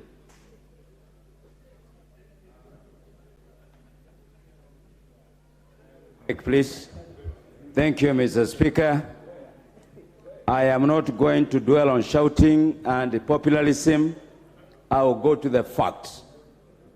Mr. Speaker, we are dignified members of this House, and we have a moral responsibility of guiding our thoughts and our future. Mr. Speaker, this committee is not made of tweets. It's made up of professionals who we believe have done a good job. They never sat anywhere taking coffee. They listened, and this member who has just spoken has expressed a lot of ignorance as a member of parliament. It's very unfortunate that we can continue saying our people can continue staying in that house. Mr. Speaker, on the issue of housing, I am the Vice Chair of Housing, and I'm not ashamed of standing here to say I am so impressed by the outcome of this amendment. Mr. Speaker, this clause addresses the need for housing in slums, which are in Nairobi, Kisumu, Mombasa, Eldoret, and Nakuru. Mr. Speaker, we are members of parliament in these chambers who are leading constituencies where 50% of their residents stay in slums. What we are trying to do and what the Kenya government is doing is to uplift the standard of these people according to Article 43 of our Constitution. Mr. Speaker, these people who are talking and condemning the housing factor, they refer the need to go back to our Constitution. How are we going to realize giving clean environment and sanitation if we cannot raise money? We should not deceive ourselves. I think the politics of populism, I am shocked. Even the members of parliament for Kasalani, Madale, Kebela, they are all seated here shouting and condemning the people who they are reading. And you are sitting, you are staying in a 5-bedroom house, 5-star house, and here you are, the government is giving a long-term solution to the problem, yet you are here trying to teach us on how to think. We are not going to think that way. We want to have a future for our people. Mr. Speaker, we want to create affordable housing for our children and the generation to come. We have to have a fund that is going to do this. Mr. Speaker, this bill is not only creating houses, it's also creating employment for our children. That is the concept of housing. It is going to make utilization of our local resources, and it's going to enhance manufacturing, and it's going to create businessmen. So we are dealing with a very global and major issue, not the trivial aspect of just the shelter. Mr. Speaker, the finance bill has raised the issue that every Kenyan is saying, Mama Mboga want road, Mama Mboga want education. Mama Mboga want electricity. Mama Mboga want health services. How is the government going to provide this if we are not going to raise money? The former government utilized our coffers when they were exiting, and the people in front leading the Azimio brigade, they are the same battalion that took off with the money that was left at the treasury. Shame for you to stand there and tell Kenyans that the living standard. Listen, you took a lot of debts. You left this country in debt. Now, where do you think the money is going to come from? Mr. Speaker, we are pretenders of the greatest honor. There is no way that we are going to lower the standard of living for Kenyans if we don't increase productivity. Productivity cannot come as if there is no money put in the investment in terms of agriculture and support services. So let's engage on issues. Let's not engage on populism. My friend, Mr. Bui, I was not born in parliament, but I want to be counted as one person who, I want to be counted as one person who... Yes, Robert Mbui, what's the problem? Honorable Speaker, we are debating the finance bill, and it is very shocking for the honorable member who was on the floor, the Honorable Rindikiri, to start lecturing me and mentioning my name. Mr. Speaker, here it's about debate, it's about the finance bill. Whatever emotions you have, please do not, I think, protect me, Mr. Speaker. Mr. Speaker, I will call him Walim. Order Rindikiri, to be fair, Robert Mbui, nothing personal. You have already contributed, and even Kati has referred to you as my friend Robert Mbui to counter your argument. That's part of debate. Rindikiri. Thank you, Mr. Speaker. So we are saying this issue of address of cost of living is a shame to tell people that cost of living will just come from heaven. Nothing. We have to increase productivity. We have to raise money to put in agriculture. We have to raise money to put in manufacturing. We have to put money in value addition. That is why we are going to address the issue of cost of living. The others, my friends, and good people, you know inside yourself, you are not playing to the... Minority Leader. Thank you very much, Mr. Speaker. And let me state from the outset that I stand to oppose and to oppose vehemently this bill. Mr. Speaker, I have been here long enough now, and I can tell you this is the first time we have come across a bill proposed by the regime in power, a bill that is totally insensitive to the plight of the people. Mr. Speaker, how deceitful can we be? How can you go around the country promising hapless Kenyans, poor Kenyans, heaven, and yet 6-7 months down the road, you come up with a bill that essentially seeks to choke them to death, Mr. Speaker? How can it be possible on earth, Mr. Speaker, that a government can forget about the people, the very people it's supposed to protect, and turn around to actually kill them, literally, Mr. Speaker? Mr. Speaker, it is also the first time that I've witnessed a situation where a bill is being introduced in this House, and somebody, a head of a political party which is in power, issuing threats, open threats to members of parliament, that unless you vote in this direction, you will see. That unless you vote for this bill, you will be in problem. That unless you toe the line, you will know who I am. Mr. Speaker, in which country are we living, Mr. Speaker? If this is not dictatorship, what then is dictatorship, Mr. Speaker? Mr. Speaker, going through this bill, Mr. Speaker, what is that on? There's a point of order from your colleague. Honorable Speaker, is it in order for the minority leader to mislead the House that His Excellency the President has said that if you do not pass the bill, you'll know who I am? Can he be able to substantiate those claims, Honorable Speaker? At no time did he mention it is actually Tinga that said that, Honorable Speaker. Order, honorable members. avoid unhelpful insinuations. The Honorable Minority Leader at no time mentioned the President. He probably is meaning Ichungu or somebody else. Let him continue with his argument.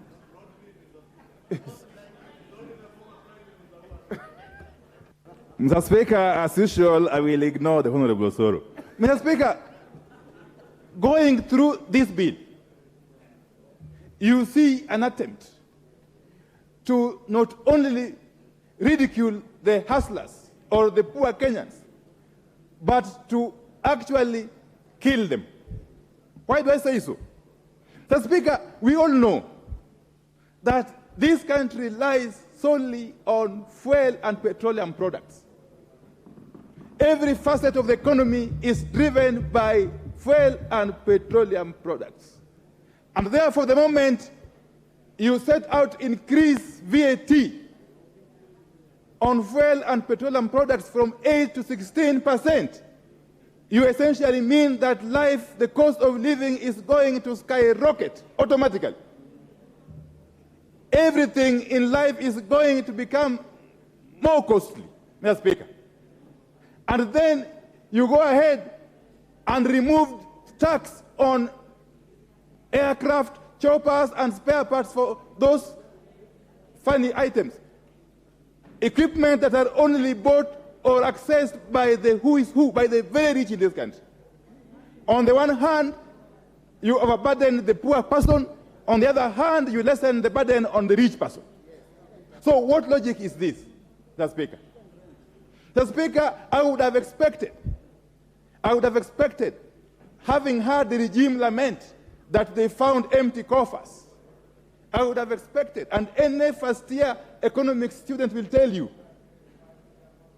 that the logical step the regime should have taken was rationalize the budget, and cut off those areas that are not necessary.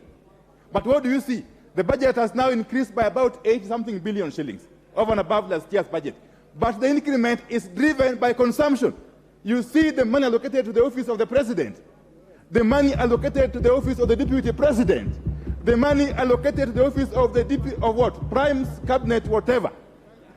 Monies that are going to service consumption, to host banquets, to buy flowers, to buy tea, Mr. Speaker. This is a perfect case of a regime which is living on a different universe, not on earth, Mr. Speaker. Mr. Speaker, you can go on and on. Take the case of the housing levy. Up to now, including, and allegedly very killed my good friend, Honorable Kimani Kuria. Up to now, they have refused to define what this animal is. We do not know whether it is a levy, it's a tax, it is a fine, it's a penalty. Nobody knows, Mr. Speaker. And then they come here and want to tell us that they have reduced it from 3% to 1.5%.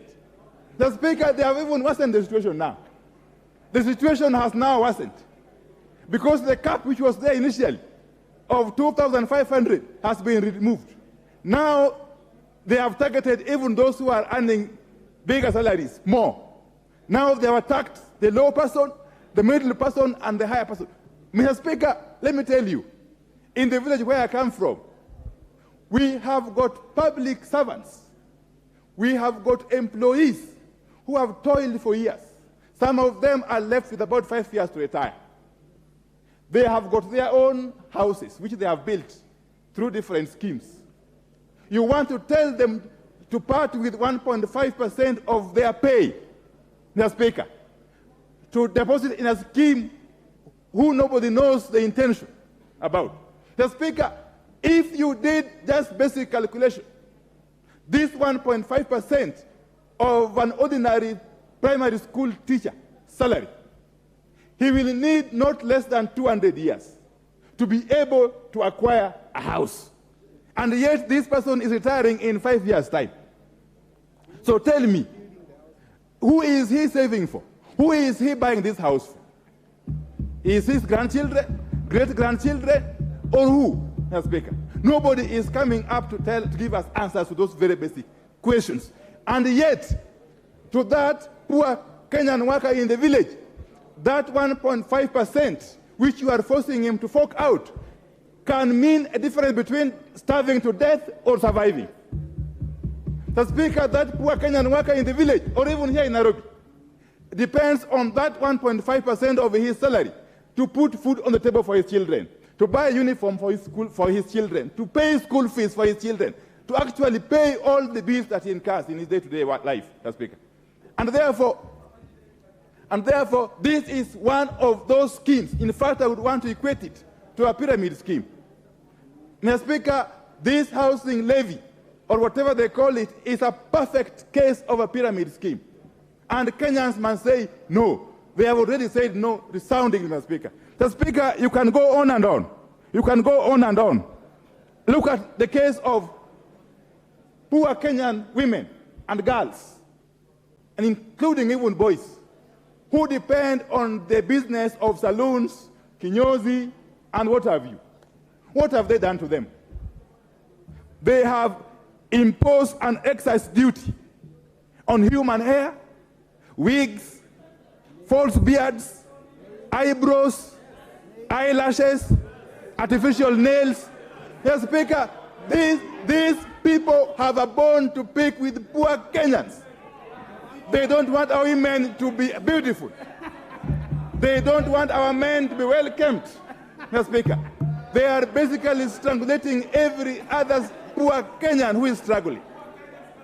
Mr. Speaker, as we speak, those saloons, those kinyozis employ hundreds of thousands of Kenyans. Hundreds of thousands of Kenyans are employed and depend on those kinyozis, those saloons. If you come about and impose such taxes, you are essentially telling them to go back to and engage in other nefarious activities, Mr. Speaker. Mr. Speaker, you cannot be on one hand condemning alcoholism and drugs and so on and so forth, and on the other hand, you are removing people from gainful employment and throwing them to the wilderness. What a contradiction is that, Mr. Speaker? Mr. Speaker, this bill, as I conclude, Mr. Speaker, as we sit here today, and as we debate in this very magnificent chamber, Kenyans are watching out there.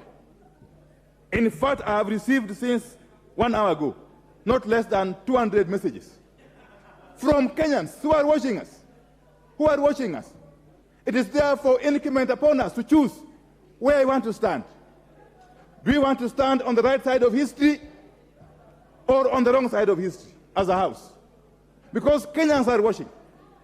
Do you want to side with the oppressors who have brought this bill, or do you want to stand with the poor Kenyans?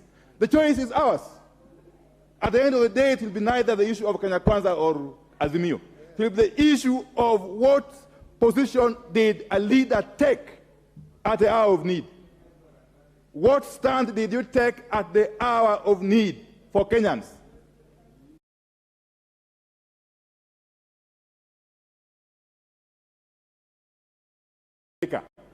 They are watching, and it will not matter whether you vote yes or no, and whether yes wins or not. What will matter is where are you standing as a leader of the people of Kenya. The Speaker, in this country, we are used to giving empty and lofty promises, and then we forget about them soon after elections. This time around, the mood I am seeing out there, and I am very often at home, Mr. Speaker, the mood out there is that this bill is a make or break point. This bill can actually spark a serious revolution in this country. This bill, I want to caution you, this bill can actually be the spark that will lead a revolution that will never be ended. And it's going to be a revolution of the proletariat, Mr. Speaker. It's going to be a revolution led by the poor hustlers, Mr. Speaker, because they have had enough. They have had enough of lies. They have had enough of this chest stamping. They have had enough of this bravado. that hour of reckoning has now come. And therefore, I want to say this, that even as we stand here to please our masters out there, our masters who are watching us, you must understand that the greater masters are the people who voted us, not those who imposed us on these positions.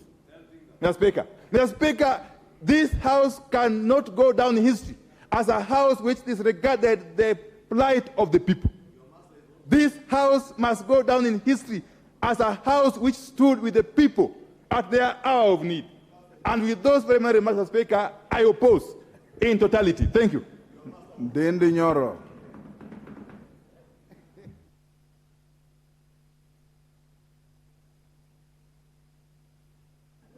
Thank you very much, Honorable Speaker, for a chance to contribute in regards to the finance bill. And of course, I rise to support. And Mr. Speaker, I would want to take this opportunity to contextualize the debate you are having and the ramifications of this debate. Mr. Speaker, we just debated our estimates, which we concluded through the Committee of Supply yesterday. Mr. Speaker, we read a budget of 3.679 trillion Kenya shillings, and that is the correct figure. We are not adding our budget by the other figures I'm hearing flying around. Our budget is actually precisely 3.67 trillion Kenya shillings. Honorable Speaker, I want to contextualize because the work of the Finance Bill and the Finance Committee, of course, together with the Debt Committee, is to fill in the revenue side of the budget. And what we did yesterday and we have been doing is the expenditure side of the budget. Honorable Speaker, any government have only 4 areas of raising revenue. That is the ordinary revenue, the A in A, the grants, and Honorable Speaker, if we have privatization. Honorable Speaker, the current budget as it is, our revenue side, 2.57 trillion Kenya shillings is ordinary revenue. 347 billion Kenya shillings is appropriations in aid. Honorable Speaker, 42 billion is the grant. And therefore that gives a deficit, a much lower deficit from what we had last year, now at 718, 720 billion thereabout. On the expenditure side, because I want to contextualize, Honorable Speaker, 2.3 billion Kenya shillings is the expenditure of the national government, which incorporates the parliament and the judiciary. Honorable Speaker, we also budgeted for 986 billion Kenya shillings in CFS in payment of our debts and especially the interest rate. Honorable Speaker, we also budgeted for Kenya shillings 385 billion that will be sending to our counties as equitable share. Why am I giving all this detail, Honorable Speaker? This House has a choice to make. Honorable Speaker, we passed the estimates of the coming financial year. And what is it that we want to achieve? So that we contextualize and we put on the same platform on what kind of amount of money do we actually need. Honorable Speaker, whatever I have enumerated on the revenue side and the expenditure side balances. And therefore, any variation on the revenue side has to have a corresponding effect on the expenditure side. Honorable Speaker, out of the 3.679 trillion Kenya shillings, we are spending the same taxes we are collecting, the same revenue we are collecting through the finance side of the budget. Honorable Speaker, 630 billion Kenya shillings is going to the education of the Kenyan children. Honorable Speaker, through this budget, and of course being supplied by the resources from the finance bill, we have been able to add an extra 10 billion Kenya shillings to those of us who are in JSS, junior secondary schools, Honorable Speaker, to capitalize the students. Honorable Speaker, through the same revenue that we are collecting, we have been able to double our HELB allocation from this exiting year of 15 billion to 30 billion Kenya shillings, Honorable Speaker.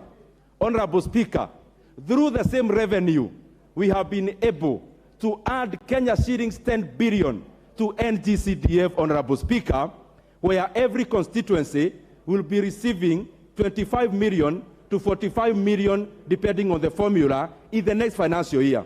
Honorable Speaker, we have been able to add and actually double the amount of money we give to Public Service Commission in terms of hiring interns. Next year, Honorable Speaker, we are going to hire 8,000 interns instead of the 4,000 that we are hired this financial year. Honorable Speaker, we have been able to allocate 249 billion Kenya shillings to our roads. We have been able to give our farmers fertilizer.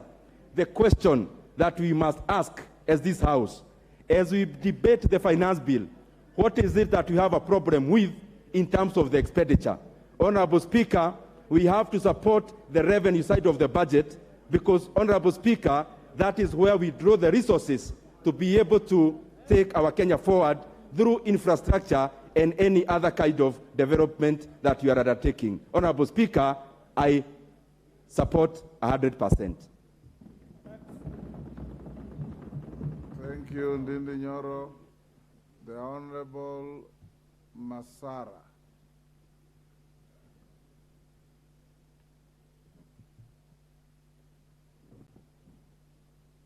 Give Honorable Masara the mic.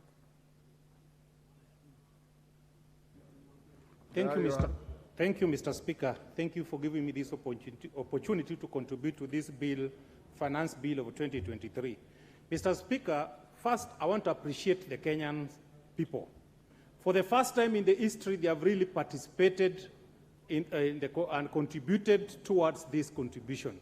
This is where we have seen and Kenyans have exhibited public participation. I want to encourage all Kenyans to be doing this in every bill so that they can participate in how they are being governed.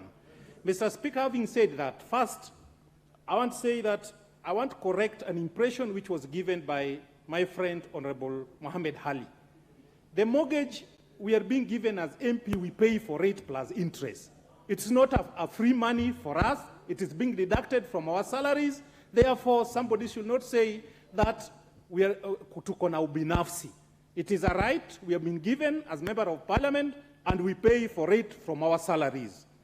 Mr. Speaker, I want also correct people who have said that we cannot continue borrowing. America is a very stable economy. Japan is a stable economy. But if you compare their GDP plus the debt portfolio, they borrow, but they utilize their borrowing well to an extent they give other countries their money which they have borrowed. Therefore, this country can continue borrowing, but what we must do is we must utilize the money we borrow to trigger development in the economy. That time, that borrowing will help the economy. Mr. Speaker, on this particular bill, I want to say this. On Article 28, Clause 28 of the bill, concerning fuel, Mr. Speaker, fuel is a factor of production. If you increase the prices of fuel, all other things will increase. It means those who are doing production will increase the prices of items. This bill, I agree also with my chairman of budget, that budget must be financed. But the timing is bad, Mr. Speaker. As we speak today, Kenyans cannot afford 3 meals per day. They are taking 2 meal breakfast and supper, and some are only taking 1 meal. Therefore, if you increase any tax, actually the government is not going to realize the objective because the purchasing power has gone down. So even if you say you are paying 16%, people will no longer use their vehicles. People will use matatu. It means the vehicles will be parked at home. Therefore, you'll be collecting less revenue. Mr. Speaker, if you read today's Nation, it is talking about the number of billionaires who have left the country because of high tax. If we pass this bill in entirety the way it is, so many investors and manufacturers and people can contribute to the development of this country are going to leave this country and produce elsewhere. Therefore, what I'm suggesting that the budget must be financed. But why must we employ a governor who has served 2 terms, who has pension, to be a CAS? That's a question I'm asking myself. Why should we employ an MP who has served 3 terms, who is earning pension, to be a CAS? Do we really need them? My proposal for this country is that let us put our priorities right and caution the current population for for the time being until the economy stabilizes. I believe, and I'm a strong believer, that we must pay tax. But people who pay tax and they get development for the tax they pay usually celebrate when they pay tax.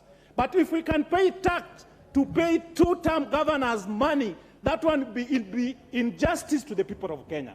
Mr. Speaker, if you read in front of you, for the welfare of the society and the just government of the people, will we be really just if we overtax our people in a time when they really need us?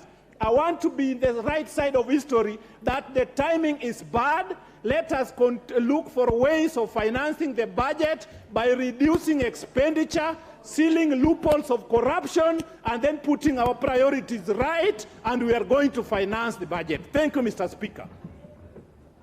Dr. Chikati.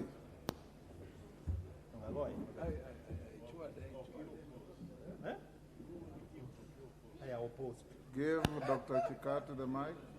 Here I am. Thank you. Mr. Speaker, I just want to give the summary picture of the outlook of the finance bill. And so, first of all, Mr. Speaker, the way I understand it, overall it seeks to boost the ordinary revenue as a share of GDP to 25%.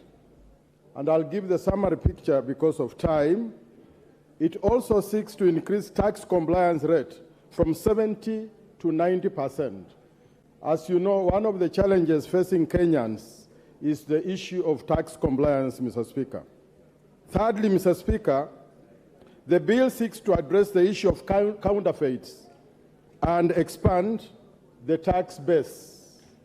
And the issue of counterfeits and tax evasion is a big challenge to the Kenyan community.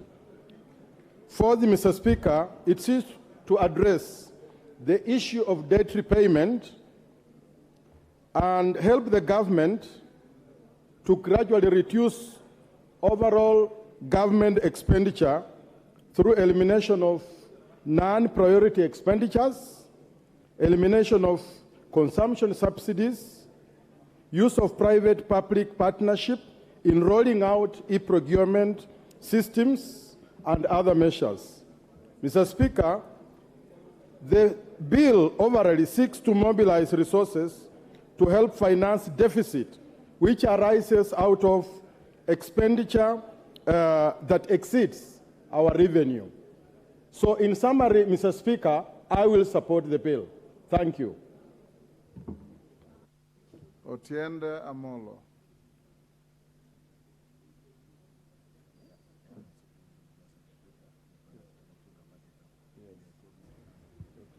Thank you, Mr. Speaker. Mr. Speaker, I oppose this bill in entirety, and I submit that this bill is irredeemably and irretrievably bad and inimical to the well-being of Kenyans at large. Mr. Speaker, that is actually essentially conceded by the chair of the committee, because you realize, Mr. Speaker, that in moving the bill, he actually ended up moving the report rather than the bill. And he essentially dwelled so much on the things to be removed from the bill rather than the contents of the bill. That means, Mr. Speaker, that the right thing to do is to reject the bill so that we go back to the drawing board. Alternatively, they withdraw it and put all those things in the bill that they will bring. Because to say we intend to is a wish proposition. There is no assurance that it will be done. Mr. Speaker, 90% of Kenyans have rejected this bill. 90%. And the majority of all those who submitted their memos have also rejected this bill. Mr. Speaker, it's for a very simple reason. And the reason is this. Excessive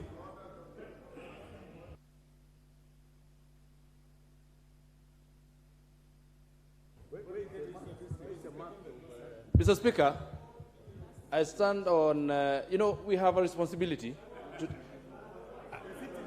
is it, no, wait, calm down. I stand on standing order number 95A, and I want to know whether Honorable Otiende Omolo, with all due respect, when he says and stands on national TV, here in Parliament, where we are broadcasting live, and says that 90% of Kenyans are opposed to this bill. What statistics has he laid on this table to say that he has done a research and found out that 90%, because, 90%, Mr. Speaker, is mathematics. These are numbers, and numbers do not lie. You must be responsible of the statement that you place on this table. So, Mr. Speaker, please, let him substantiate where he has gotten the figures of 90% from. Proceed, Atiena Molo. Yes. Thank you, Mr. Speaker. Mr. Speaker, that objection is symptomatic to the problem this side is having. They don't listen to the radio stations, they don't read the printed media, they don't watch TV stations. If they did, they would not ask that question. Let me continue, Mr. Speaker. Otienda Molo, you are normally more balanced than that. Kagombe cannot be the side. He's an individual. Speaker, I'll proceed. Yes. Mr. Speaker, the point I'm making is that excessive and generalized overtaxation of Kenyans will only further burden Kenyans who are already suffering. The cost of living is so high, and therefore it's a lie to say that you want this budget to pass in order to alleviate the suffering of Kenyans. Mr. Speaker, I wish to submit that there are only 3 answers to the problems we have right now. 1, austerity measures. 2, reduction of corruption. And 3, rationalization of government. Mr. Speaker, I do not understand how a government that says that already there's a problem insists on increasing the overall budget from 3.3 trillion, which it was in the previous year, to 3.67 trillion, if you admit there's no money. What is the principle? If you have no money, you cut your coat according to size. So you don't say that you must increase it and therefore you must overtax. Secondly, Mr. Speaker, how does a government that says we are short of money explain why you must create offices that we do not need? You do not need the office of the Prime Cabinet Secretary. You do not need all the 24 cabinet offices. The Constitution allows you a minimum of 14. You do not need over 51 principal secretaries. You do not need over 50 CSs. And all these are taking public money. If you say, and it is unfortunate that a member of parliament should seek to mislead the public by saying that members of parliament already get money for houses, that is not true, because it is a loan that we pay at 3%. But if that is your position, then take away that free house, because we don't have it. Don't tax Kenyans on it. Mr. Speaker, corruption, corruption, corruption. In all these words, the word anti-corruption you will never hear from the words of those who speak for the government side. In fact, you only see the demonstration of those who are facing corruption charges being withdrawn. It is on record from the previous president that we lose 2 billion shillings every day to corruption. If we could even just reduce that to 1 billion, we would, fix the gap that they are talking about in government. Then there's rationalization, Mr. Speaker. Mr. Speaker, you are aware, and this House has debated, in the previous parliament, there was a report that suggested that we do not need the over 530 ministries and departments of government that we have, the parastatals. Most of them are duplicative. And it was suggested that we should reduce them to barely 50. Instead of reducing them, we have a situation where we are sustaining even those which were moribund, those which were not working. We are giving opportunity to others to earn a living. Mr. Speaker, as I finish, Mr. Speaker,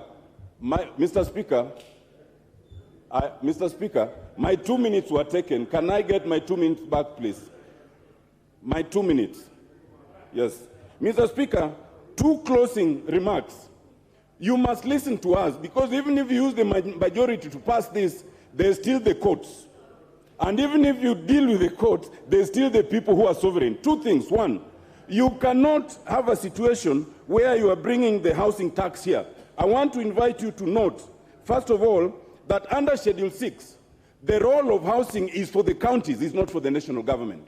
And I invite you to look at Clause 8D. The national government is only to do the housing policy.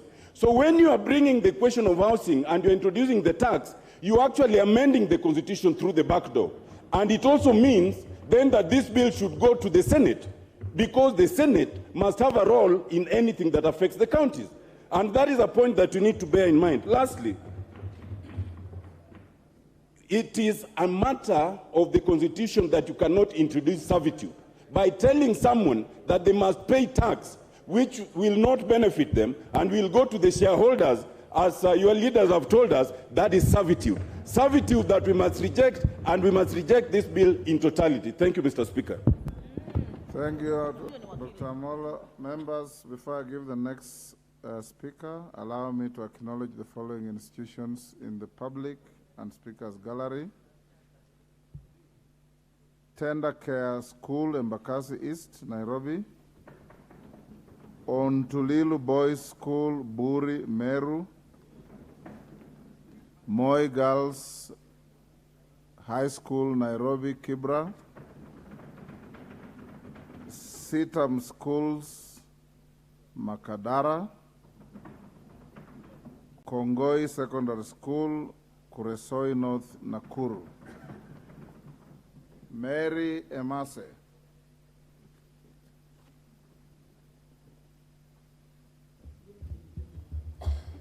Thank you, Chair, for this opportunity to contribute to this motion on the finance bill. Honorable Speaker, this is a very important bill, and members, I want to urge that we debate soberly and objectively, devoid of any emotions. And secondly, Honorable Speaker, as we discuss the finance bill, we cannot discuss the finance bill in isolation. We need to look at the entire equation holistically. Look at the budget and look at the finance bill. And I'm happy that members agree that we must raise money to finance the budget. And that is what the finance bill is all about. It proposes measures to raise money to finance the budget. So when I listen to members say that this bill does not in any way improve or should be rejected, and I look at you and I wonder, did you listen to the discussion on the budget and where we are proposing to distribute this money to? So for me, Honorable Speaker, I want to say that we must make a decision. It is a hard decision, but this is our country. We live here, and we have to make it a better country. And therefore, we must make a decision. And the elephant in the house is the chairman of the budget has just reminded us on the figures, what our budget is. And we know how we borrowed heavily in the past, and that is what brings us to the state in which we are today. 60% of our revenue goes towards paying the loans that we owe. And therefore, we can decide to choose. We talk of subsidies to continue. We talk of less taxes. Yes, you can choose to go that direction. But the question you should ask yourself, for how long shall you be able to sustain the subsidies? And I hear people saying, when we reduce taxes and we continue to give subsidy, we attract more investment, and then the country is able to grow. I want to ask you, reducing taxes is just one of the factors, but there are so many other factors of production. You will need to provide accessibility, that's the road. You may need to provide electricity and many other factors. So it is not automatic by reducing taxes that we shall be able to spur growth and improve things. So, Honorable Speaker, I want to say on this finance bill, as I support it, that I support the position by Kenya Kwanza, that we need to raise more taxes ourselves as a country and borrow less, so that by doing that, we are able to actually allocate money to core sectors of the economy. In fact, the question we should be asking ourselves are questions on accountability, are questions on austerity measures, are questions on how do we fight corruption, so that together we are able to raise them. And that is why we saw in our budget that we are allocating money to go to the sectors like agriculture, so that we are able to increase production. And therefore, ultimately, the forces of demand and supply will help bring down the cost of goods and cost of living. We are putting money to sectors like digitization, industrialization, so that we're able to create employment opportunities for our children. So the finance bill in entirety is not a bad thing. And Mr. Speaker, I want to support this finance bill.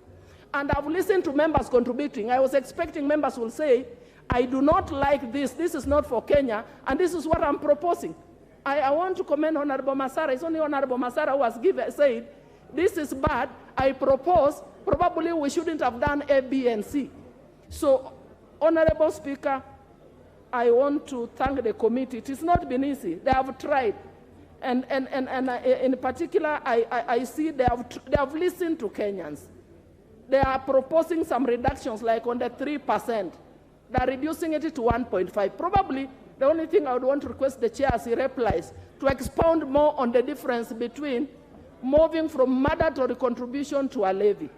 And also, when you look at clause 76,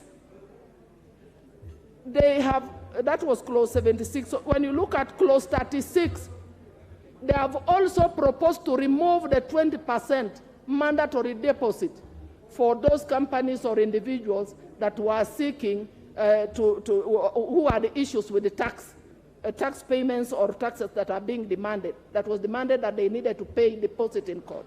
So. Thank you, Honorable Mary Mase. Member for Kaloleni. Kaloleni, Katana.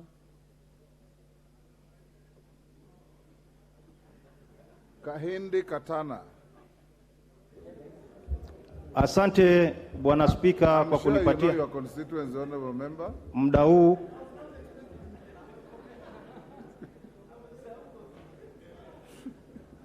Asante Bwana Spika kwa kunipatia muda huu niweze kuchangia kwa mswada huu wa kifedha wa mwaka 2023.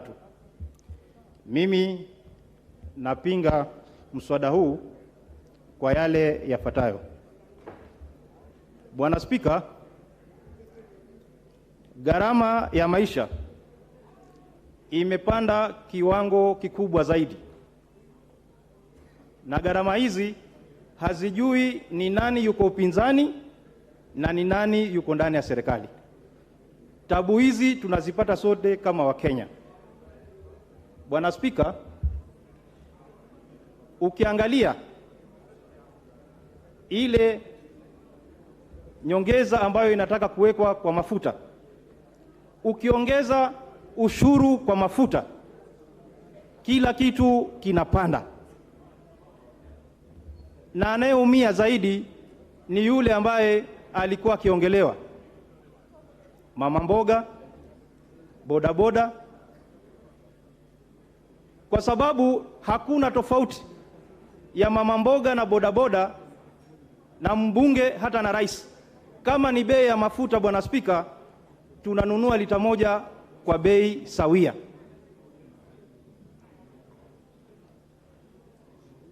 Bwana Spika, wakati serikali ilipoingia walisema gharama ya unga itashuka chini. Wakasema gharama ya bidhaa muhimu zitashuka chini. Lakini kufikia sasa, Bwana Spika, gharama zimepanda maradufu. Unajua kikwetu, Bwana Spika, utajua dalili za kwamba huyu bwana ana mbegu za kuzalisha. Na kama hana, utajua. Haina haja utangazie kila mtu. Yule babako ameketi pale nyumbani, Bwana Spika, akiona mkaza mwana ameanza kutema mate, anajua ni dalili kwamba kumefanyika kitu. Anatarajia mjukuu. Lakini serikali hii ambayo ipo, hatuoni dalili za kutema mate. Ni kutangaza kila siku, bibi yangu ana mimba, na tukiangalia hatuoni ile mimba. Ni kuhadaiwa. Kwa hivyo, Bwana Spika, ile tunasema ni kwamba serikali ilisema itahakikisha gharama za maisha zitashuka chini. Hapo sisi ndo tunasema, na mwananchi amesema hatuwezi kuongeza ushuru ili kufanya gharama ya maisha iende chini. Serikali inatakikana kuangalia yule mwananchi alikuwa anasema namtetea, ili aweze kupata nafuu. Bwana Spika, sisi ambao tuko mashinani, hata wale wabunge ambao kwa serikali, imekuwa ni vigumu hata kwenda mashinani kuonana na watu, kwa sababu sisi wenyewe hela hatuna mifukoni. Tutawasaidia vipi wale watu wetu? Na hii dhana ya kusema kwamba ati wabunge wanapewa pesa za kununua nyumba, ule ni mkopo, tunakopeshwa na tunalipa na riba. Kwa hivyo mimi sahihi, Bwana Spika, unajua nimechukua mkopo wa nyumba na ninakatiwa katika mshahara wangu. Hii nyumba inayolazimishwa kulala ni nyumba gani? Hii ingekuwa inakatiwa kwa hiari. Yule ambaye anataka akatiwe, alipe nyumba. Yule ambaye yuko na nyumba afanye shughuli nyingine na zile pesa zake, aweze kufanya, aezekee ili aweze kuongeza biashara yake. Bwana Spika, ingekuwa vyema badala ya kupunguza ushuru wa nyumba wangepunguza ushuru wa mafuta. Gharama ya maisha ingefanya nini? Ingeshuka chini. Lakini angalia ule bodaboda ambaye alikuwa akizungumziwa. Na kama ni ahadi, serikali hii imeahidi vya kutosha. Serikali hii imeahidi vya kutosha. Na kama ni kulaumu pia imelaumu vya kutosha. Kile tunachotaka sahihi ni kuhakikisha gharama ya maisha inarudi chini. Bwana Spika, tunapoenda mbele itakuwa ni vigumu hata ongezeko la watu kufanyika hapa nchini, kwa sababu wavulana hawana pesa ya kuoa, hawachip. Silvano Osoro. Thank you, Honorable Speaker. Honorable Speaker, from the onset, I want to support the report by the Finance Committee in regard to this finance bill. Honorable Speaker, I want to restrict myself to the housing thing. Honorable Speaker, I once asked my grandfather where he was when his peers were being allocated huge tracts of land, across the Gusii region. And he told me that at that point, it didn't matter to him, to own huge tracts of land, because he couldn't imagine that at some point population will grow. He couldn't imagine that at some point land will be inadequate. That is the challenge we are also facing as far as the housing matter is concerned. It is for that reason, Honorable Speaker, that today, even as a member of parliament, my house sits in a 50 by 100 piece of land. And that is my area in Gusii area. Because of the carelessness and the don't care attitude my forefathers had as far as land allocation is concerned. Honorable Speaker, it is prerogative of every government to think and create structures that define the future of a country. I get surprised, Honorable Speaker, that we are seated here just talking about matters of today, talking about matters of now, not imagining what will befall this country as populations grow day in, day out in another 20, 30 years. When members of parliament rise on their seats, telling people that housing matter is not necessary, it is not a necessity, when we all know that it is important to have food, yes. It is important to have clothing, yes. But it's also important to have shelter. And that is what this government is talking about. And when you talk about importance of having food, this very finance bill has catered for that. And that is why we are talking about zero rating taxation on the farm inputs.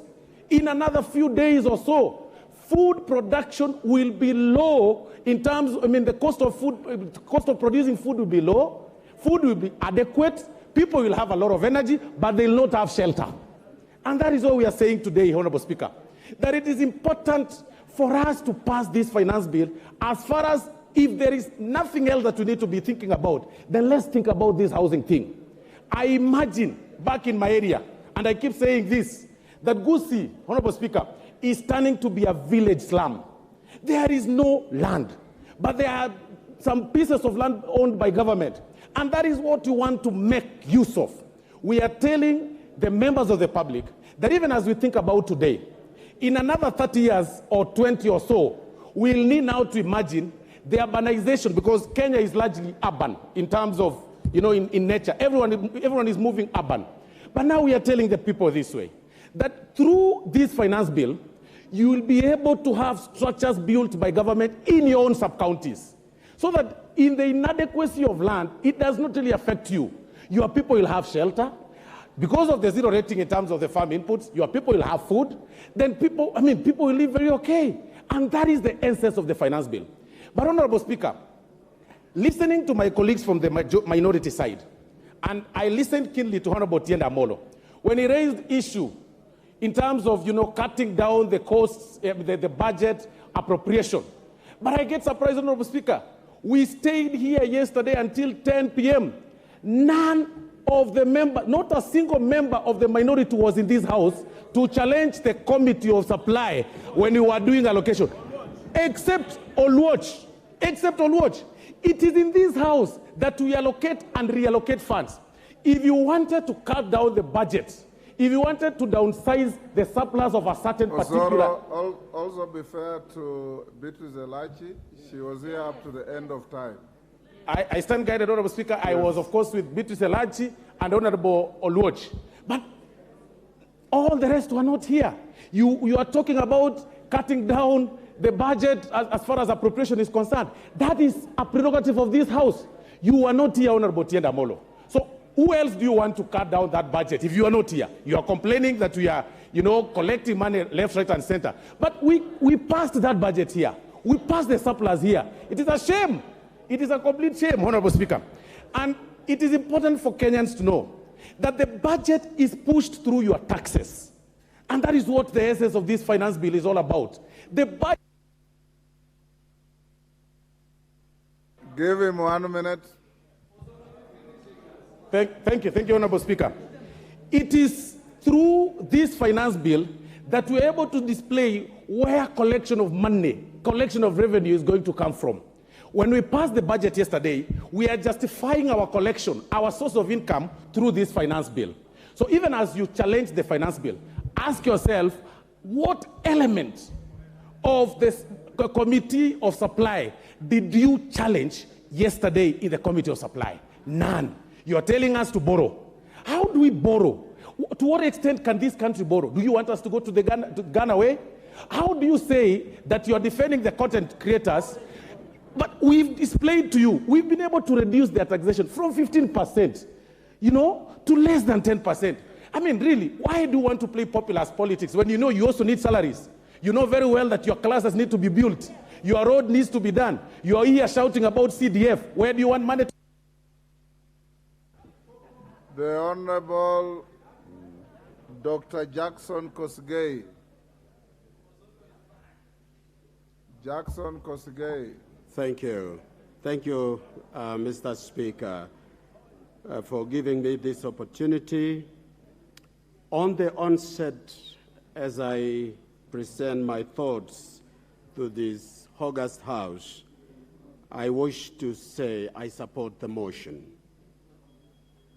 At independence, Mr. Speaker, our founding fathers had a conversation.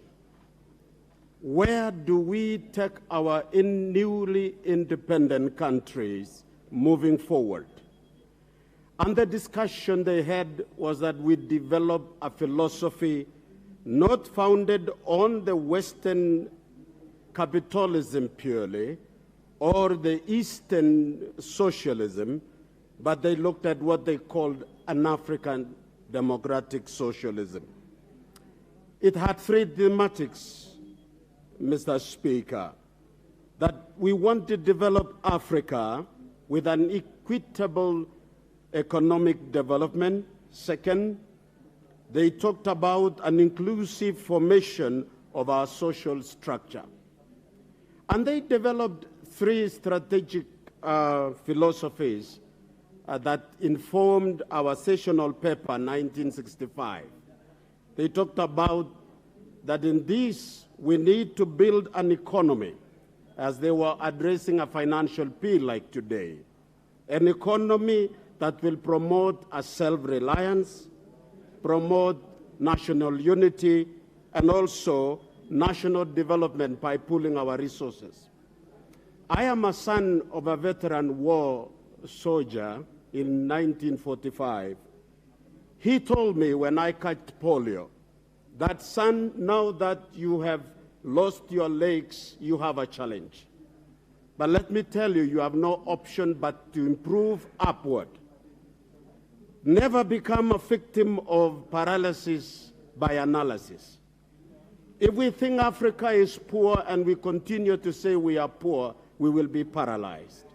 We must look for a solution, Mr. Speaker. And therefore, I wish to encourage us as leaders that we would like to be self-reliant as a country.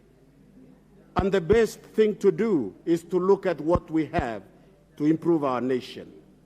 And therefore, I support this budget, which is bold, encouraging an African to be independent. Other details about how to elevate our situation has had some other mitigation given out in the country. So let us not send a message to the Kenyan people that we are done. We are not. We are able to rise up again after the Mr. Speaker. So I encourage this House, we support this bill without intimidating our own country. Thank you, Mr. Speaker. Thank you, Dr. Kosgei. Peter Kaluma.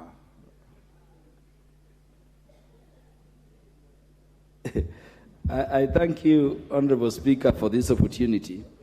Honorable Speaker, the main reason why parliaments exist in the world is on the doctrine that there can be no taxation without representation. And so I want to beg to remind both sides of the House that once this finance bill is passed, it will not be anybody. It will be you who taxed the Kenyans. And that is why you are elected directly by those Kenyans. Honorable Speaker, I have a problem with what is in clause 2 in terms of definition of person, and I know the chair for the committee is listening. My interpretation of what is in clause 2, if you read it together with section 26, subsection 5 of the Tax Act referred, includes everybody.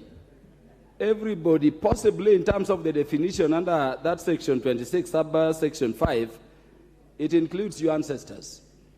And I fear if we don't look at it again, you will have a situation where in definition of person, you will be obligated to take over the tax obligations of your relative, including the dead one. So I want to request the Finance Committee to look at this as we proceed to the Committee of the Whole House. Honorable Speaker, I have an issue with what is at clause 36. And my view, Honorable Speaker, is that this would fundamentally deny people access to justice. Honorable members, particularly approaching elections, even in the last elections, Honorable Speaker, you remember when we were approaching, we were just hit with very big taxation claims, things we did not owe. The danger of clause 36, yes, Honorable Speaker. Order, Peter. Rahim, what is out of order? Give the mic. Thank you, Mr. Speaker. Mr. Speaker, I think Honorable Kaluma is misleading this House, he has not read the report. The committee has already proposed clause 36 to be deleted, what Treasury had proposed. So it has already been deleted. He should read the report. Thank you. Honorable Kaluma. I've read the report and they propose deletion. Until it is deleted and the House resolves so, it is part of the bill. And I want to encourage the committee that if indeed there is a proposal to delete it, let it not suffer the fate of other proposals by committees which were dropped at the floor. Because the consequences otherwise, Honorable Speaker, would be grave. And I'm telling Honorable Dawood, a person will hit you with a taxation claim of over 2 billion or 20 billion approaching elections. And you know you will not get that tax clearance certificate if you have to deposit 20 or 200 million to then proceed to exercise your rights thereunder.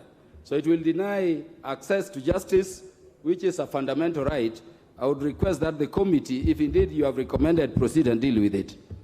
Honorable Speaker, I have a concern with what is at clause 24. And clause 24 is talking about the increment in terms of income tax up to 35% for category of people. Honorable Speaker, I want the committee to consider those people in fixed term contracts, like state officers within this parliament. And I know you know who state officers within the institution of parliament are. Previously, Honorable Speaker, salary increment was a right to state officers within parliament, like all other employees under the Employment Act. But Honorable Speaker, when the terms were gazetted for some officers, particularly the members here, the annual salary increment was taken away. The consequence is that so many people under that arrangement went into their single-term contract without increment. And you know the fact of the matter is that we may be talking, but so many of us do not take any salary home. You've taken mortgages. When you are increasing to 35%, you are enter into arrangements you cannot renege on.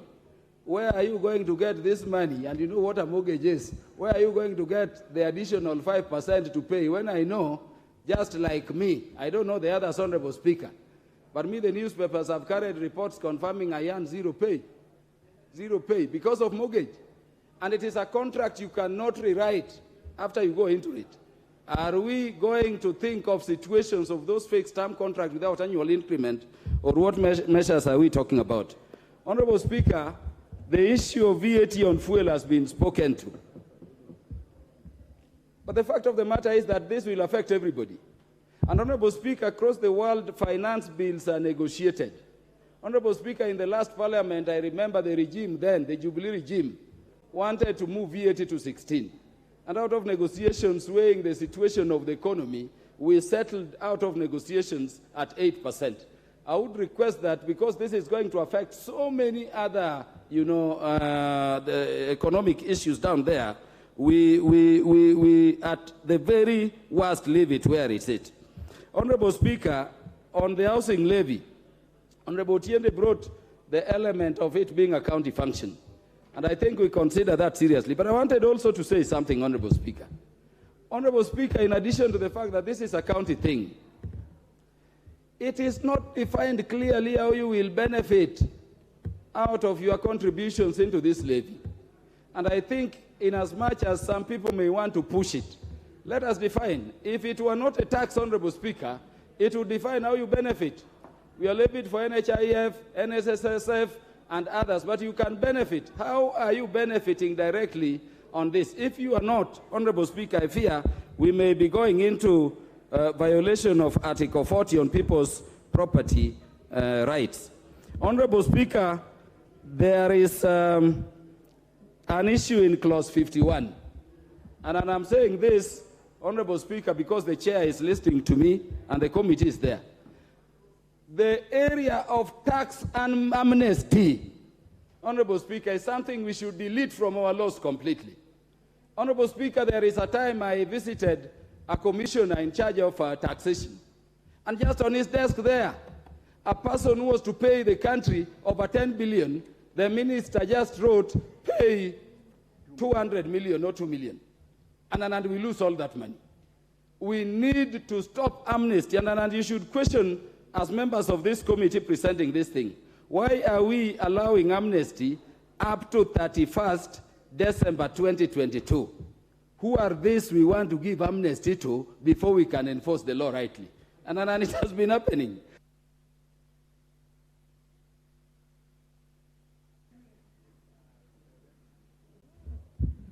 Thank you, Honorable Speaker. Finish your point. Yes, Honorable Speaker, I would request that you look at that.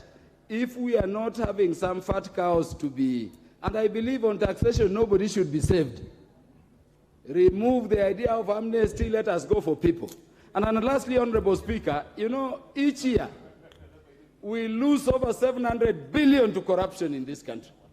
Look at the budget for EACC and the agencies fighting corruption, which we passed yesterday.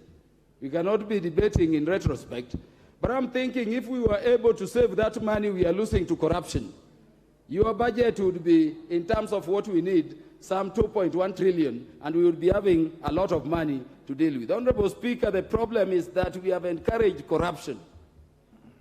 And then people we should be taking money from are being given amnesty.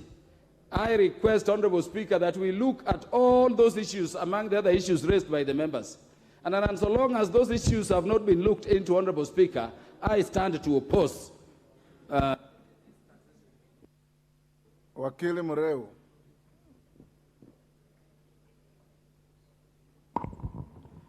Thank you, Mr. Speaker, sir, for this opportunity to contribute to the finance bill. And Mr. Speaker, sir, first and foremost, I'd like to support this bill for the following reasons. Mr. Speaker, sir, this is an economic growth resuscitation bill. And why is it that? Because the interventions proposed by this bill, Mr. Speaker, is addressing the core of our economy.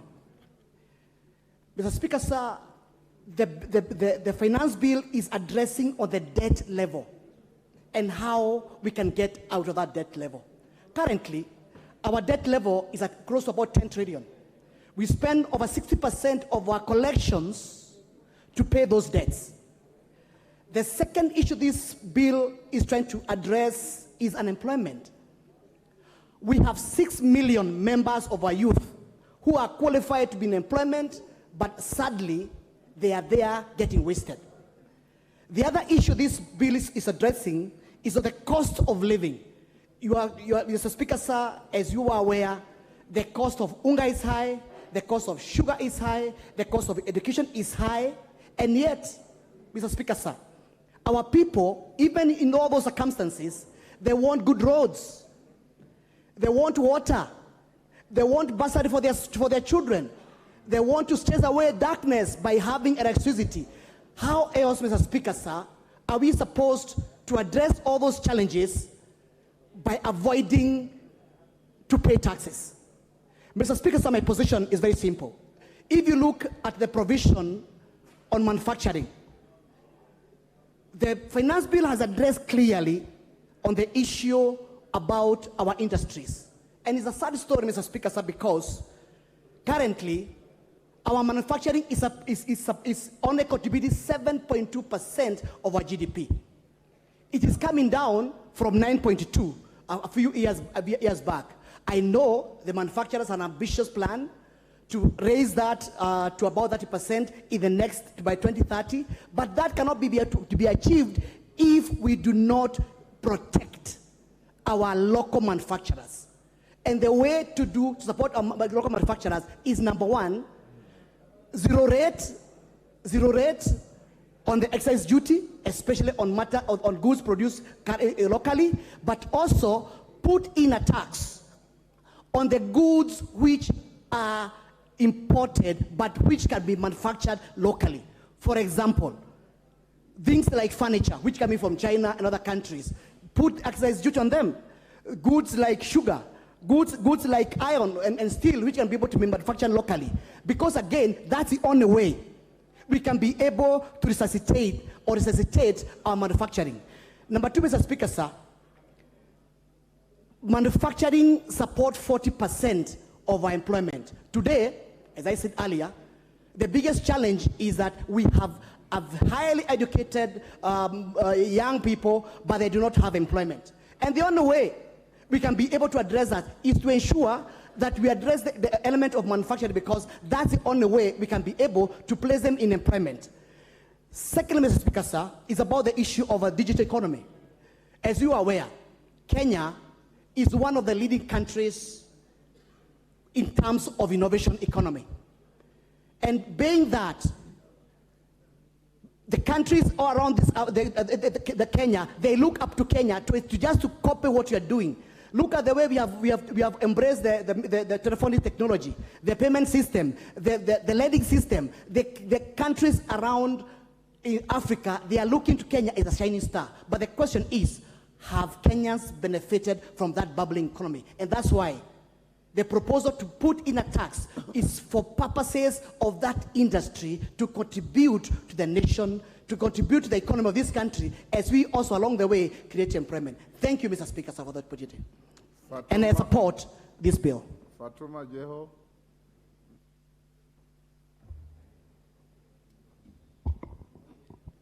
Thank you, Mr. Speaker, for giving me this opportunity. I rise to oppose this bill, Mr. Speaker. Mr. Speaker, there is no doubt that we are on an economic downturn. Our economic is collapsing.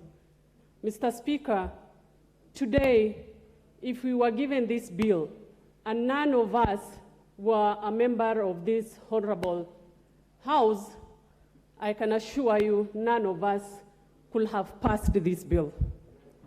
I say that, Mr. Speaker, because of few reasons. I'll start with the housing levy, Mr. Speaker. I've just looked at the report, and they are telling us they have proposed 1.5, Mr. Speaker. And looking at the report, they are telling us they are going to build 50,000 affordable housing. I would like to ask these honorable members and the chair of this committee, have you given us the timeline of this proposed affordable housing? What is the budget, Mr. Speaker? How many Kenyans are they going to be occupied in these 50,000 houses? Out of the 50 million Kenyans we have, I would like to take an example of a pay slip of a teacher or a police officer, Mr. Speaker. Mr. Speaker, I wish I came with a pay slip of a teacher. These people are serving so many loans, Mr. Speaker. We are adding for them a housing levy of 1.5. How are they going to pay, Mr. Speaker? Our police officers are dying out of depression because of the loans they are paying. We cannot add for them, Mr. Speaker. Mr. Speaker, Mr. Speaker, I would like to say collecting and taxing the citizens is not a bad thing. But it's not the right time for the people to be taxed. It has come the wrong time, Mr. Speaker. It's about our people, the people we represent, Mr. Speaker. Today, I would like to take this opportunity to talk to His Excellency the President. The people who are seated on the other side, Mr. President, are not passing this bill because they want it. They are doing this for you, Mr. President. Mr. Speaker, I want you to protect me, Mr. Speaker. Mr. Speaker, history will judge us for passing this bill, Mr. Speaker. Let me go to manufacture. There is no point of order here, Mr. Speaker.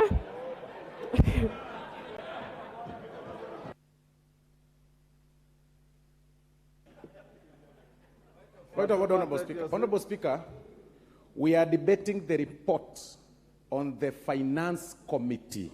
No, we are bill. debating the finance bill. Give him the mic.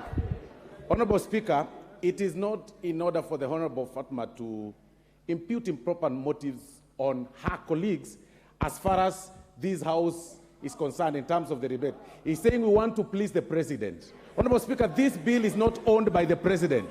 It is owned by this House, Honorable Speaker. And she has an opportunity to support or oppose. And the majority will have their say. Minority will have their way. Minority will have their say. So it is wrong for her to impute improper motives on our colleagues and say we want to please the President. I mean, really, it's wrong. It's an insult to the colleagues. It's an insult. And she doesn't even come to the House. Order. Fatuma, each member is here in their own right. So restrict yourself to the bill. Okay, thank you, Mr. Speaker. I will continue by what I was saying, Mr. Speaker. I am here as the county MP for Wajir. I'll speak out my mind and I'll say what I think is right, Mr. Speaker. Mr. Speaker, I'm here courtesy of the people of Wajir and I represent Kenyans equally, Mr. Speaker. Mr. Speaker, I would like to touch on the manufacturing. There is no doubt that the manufacturers are leaving Kenya, Mr. Speaker. Today's paper, we have seen the billionaires are leaving Kenyans. It has come to our attention. Most of us, we need to do something, Mr. Speaker. If you look at M-Pesa, right now the government is spying on our M-Pesa transaction, Mr. Speaker. We cannot even deposit 100,000 on our M-Pesa account because it's taxed, Mr. Speaker. Honorable members, we just need to put our foot down and just think, for heaven's sake, Mr. Speaker. It's not about which party you belong to. What's your point of order?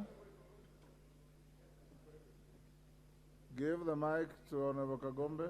Yes, there you are. Mr. Speaker, again, I rise on standing order number 91.1. And when you say, that is a very grievous accusation of the government, that the government is spying on Kenyans on M-Pesa. That is something that needs to be substantiated because this House has a responsibility to debate such a breach of privacy of Kenyans, and therefore the honorable member cannot just stand here and talk about it and move on. So we need to substantiate what you're saying. Number two, we are discussing the finance bill, Mr. Speaker. And this finance bill, Mr. Speaker, has got nothing to do with the issues that she's raising. That is an issue that she can come and she knows the way to raise such an address and such an issue to this House. A proper way of raising it through a motion or through a bill, Mr. Speaker. Thank you. Fatuma, wind up. Your time is up. Thank you, Mr. Speaker. When I talk on M-Pesa, I'm talking on technology, Mr. Speaker. I'll leave it at that, Mr. Speaker. I'll go to food security, Mr. Speaker. We are doing VAT fuel on 16%.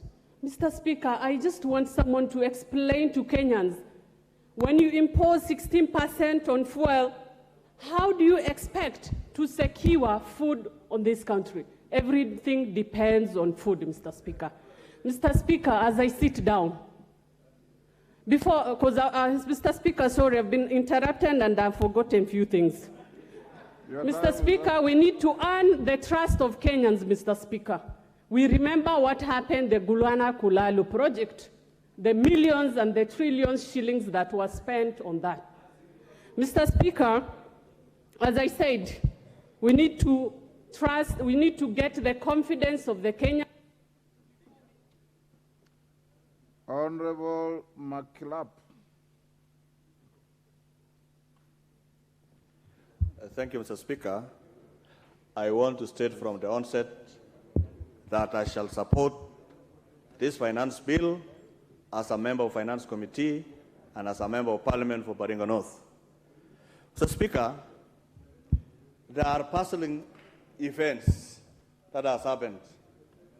Number one, yesterday we went close by close approving expenditure for the budget, knowing very well that this budget shall be financed through ordinary revenues and revenues that will be collected through this finance bill. Mr. Speaker, it is therefore very illogical to again, attack the same finance bill that tries to raise revenue to completely be able to finance the budget for this country. Mr. Speaker, we are all Kenyans. All of us here, regardless of which political divide you come from, in this particular budget that we passed close by close yesterday, has programs that are cuts across the Republic of Kenya. How then do we finance these programs if we don't finance using our own resources? Mr. Speaker, I am a believer of Kenya. I believe that this country shall be able to move to become one of the economies of Africa, strong economies of Africa. How did these countries that have succeeded be able to finance their programs? Mr. Speaker, we can never be able to develop this country using borrowed resources. Time has come that we must finance this country using our own resources by at least a little bit sacrificing for the nation. Mr. Speaker, we met some, in this finance committee, there were about 1,500 petitions. For the first time, Mr. Speaker, I sat for more than 20 days trying to listen to professionals of high caliber who argue from left, center, right on the issues that are raised in this finance bill, Mr. Speaker.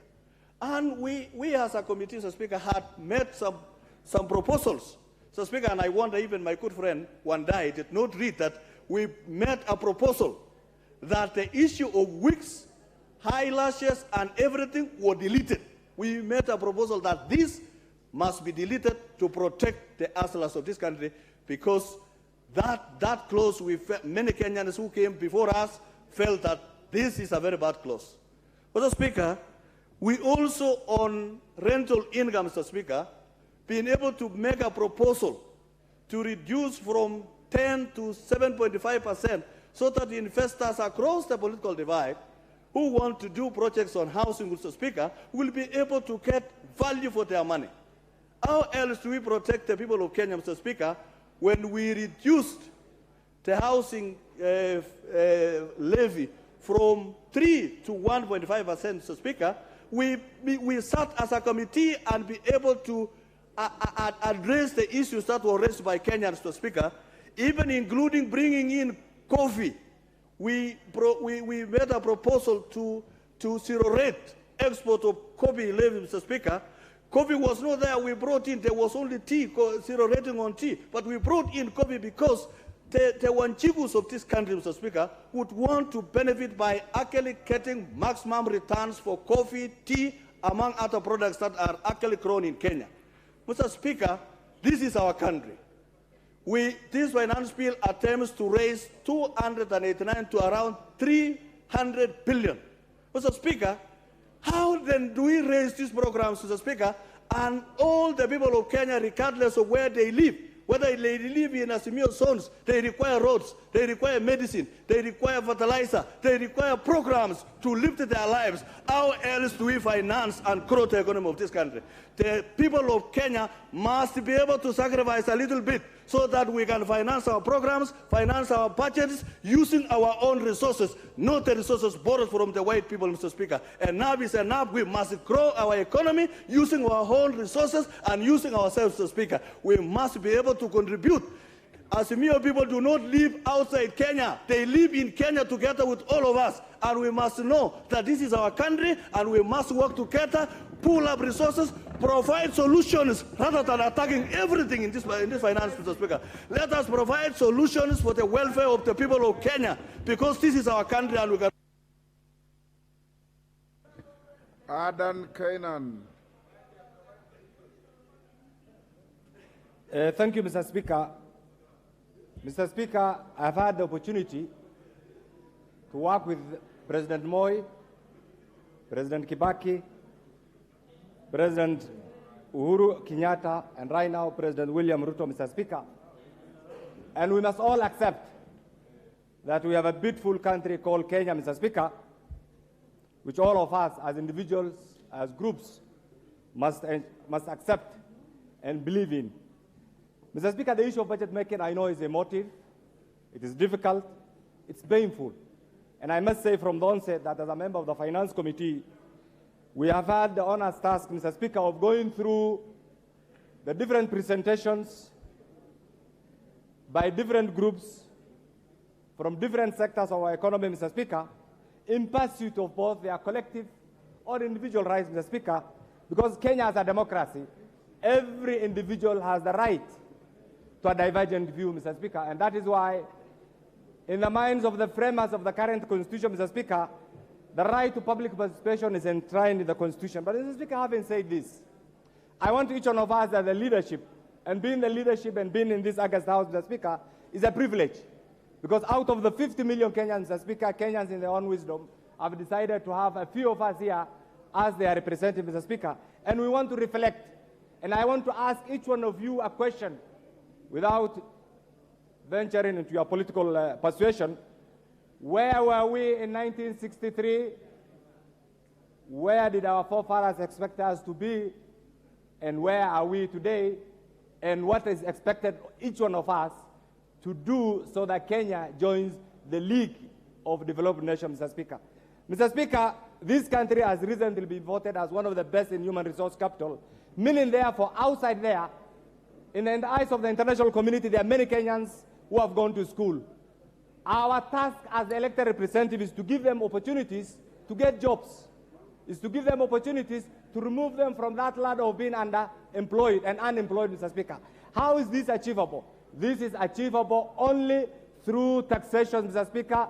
And Mr. Speaker, I want to say this. Today we expected, and I know we have my friends here, in our democracy we have two sides.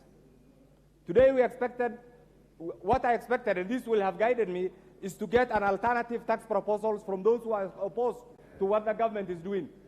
It is not there. We expected to see an alternative budget proposal. We are not seeing it, Mr. Speaker. What is there, Mr. Speaker, is a government elected by the people of Kenya implementing their manifesto, Mr. Speaker, and therefore denying them the right to pursue their manifesto, Mr. Speaker, is an infringement of both their rights as individuals, as government, Mr. Speaker, and even to the people of Kenya, Mr. Speaker. And I want to say this as a member of the Finance Committee, having gone through this, and having said taxation is a painful thing, Mr. Speaker, I stand to support the finance bill as it is, Mr. Speaker. Mr. Speaker, you have been around as a person of immense institutional memory, Mr. Speaker. Mr. Speaker, look at the missed opportunities. This country, because of the fear of the unknown, we have stagnated. We have lost our stature as an economic hub. It's simply because we sit somewhere there. Look at what is happening to the GDP of Ethiopia. Look at what is happening to the GDP of Tanzania. Look at what is happening to the GDP of Uganda. Where do you want to place Kenya, Mr. Speaker? It's because we have persuaded ourselves that it's not us to do the right thing. Somebody else must come. It's our time to say this country requires development, Mr. Speaker.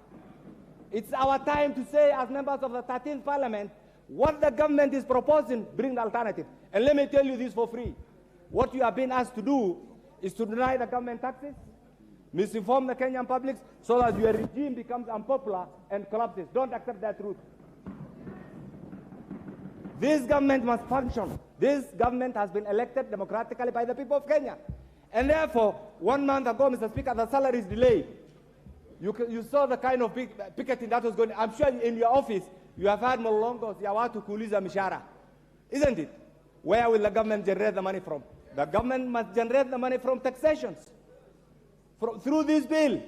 And therefore, Mr. Speaker, what I want to say is this. We have a country. This country must move on. This is the final takeoff for the Republic of Kenya. And please. Lotte. Okay, give him a minute. It's not cowardice. It's part of our democracy.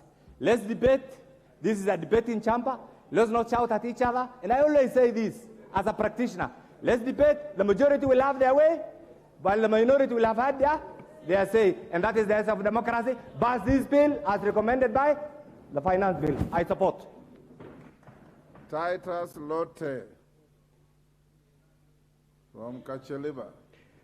Thank you, Mr. Speaker, for allowing me to contribute to the finance bill. Mr. Speaker, as a member of this respected House, and also a member of the society that has a mental capacity to think, I want to contribute as follows to this bill, Mr. Speaker.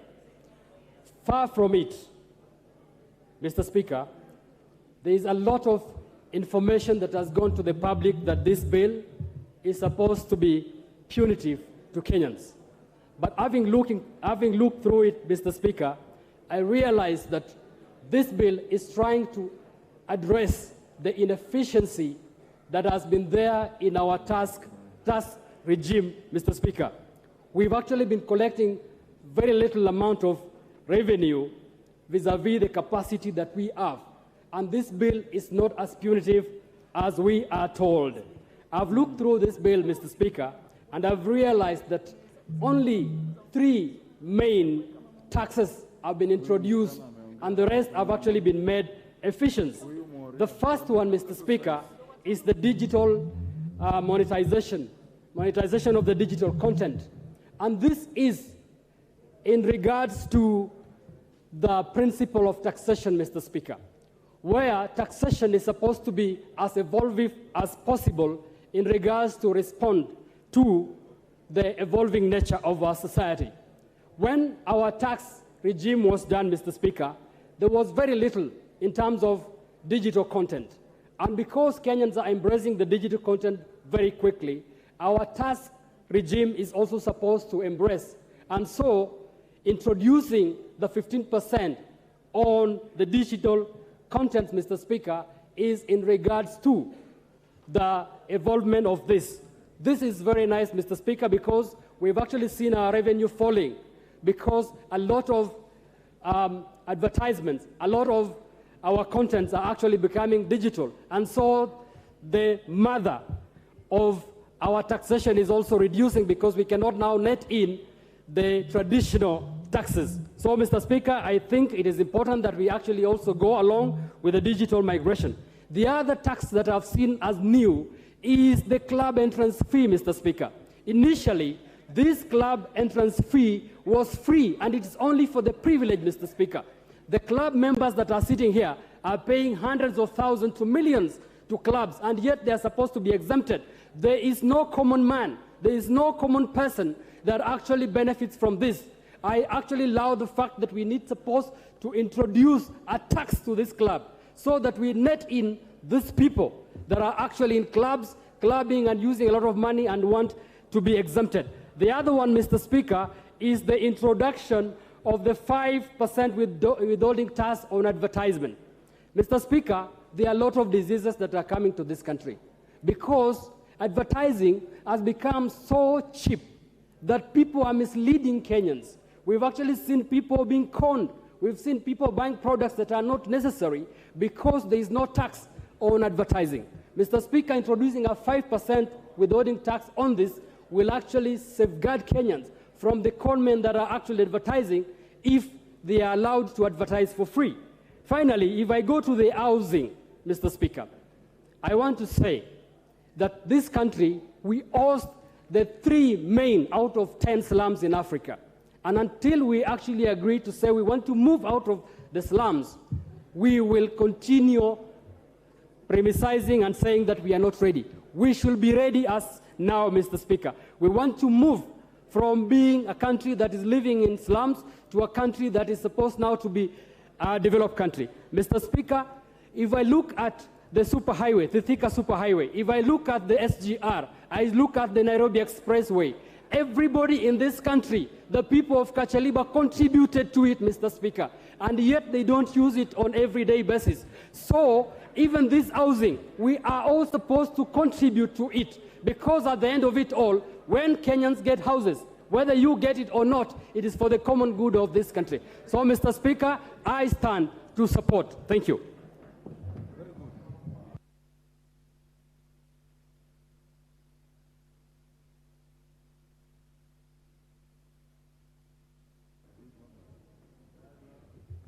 Thank you, Mr. Speaker, sir, for giving me a chance to speak to this bill.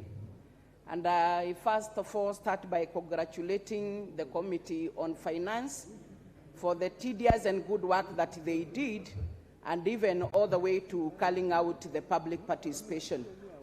Mr. Speaker, sir, yesterday we concluded on the Committee on Supply on the budget.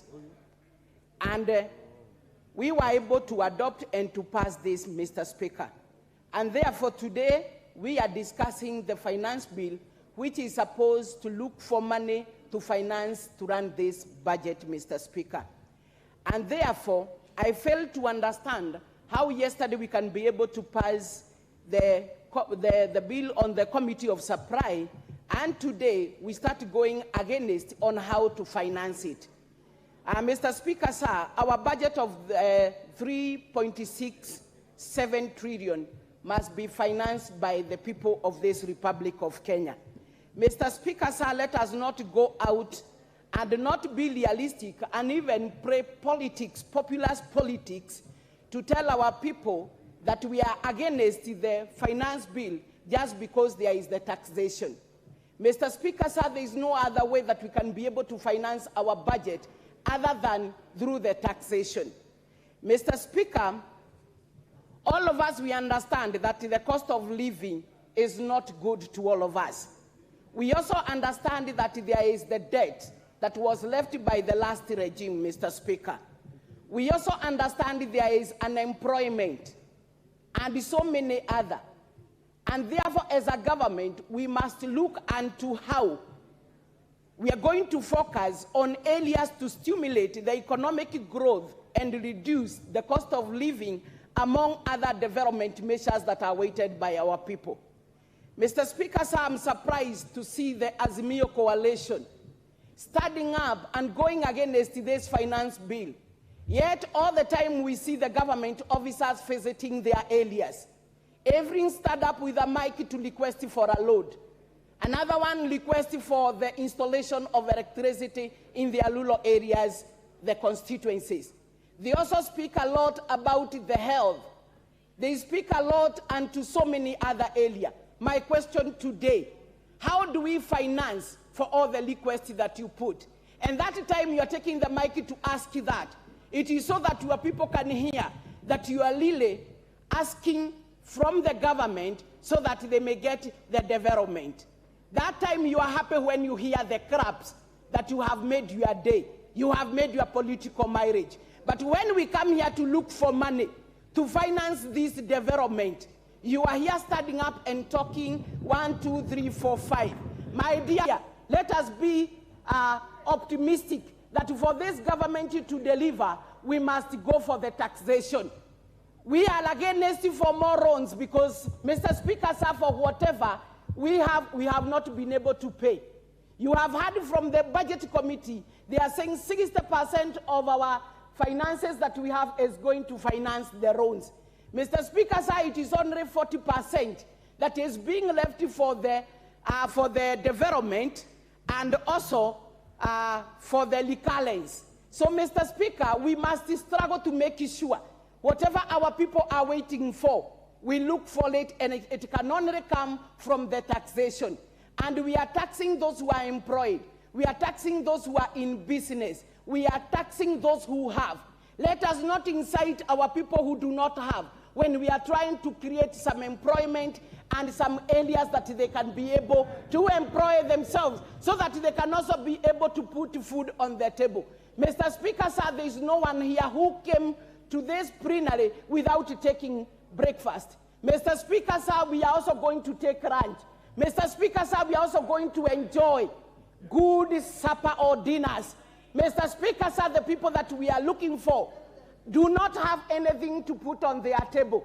They are not even able to give clothing and other needed measures that are required to their children. So, Mr. Speaker, sir, we must realize this. Mr. Speaker, sir, I want to speak a little onto the housing fund. We have really put a lot of politics when it... Time is up. Memusi Kanjori.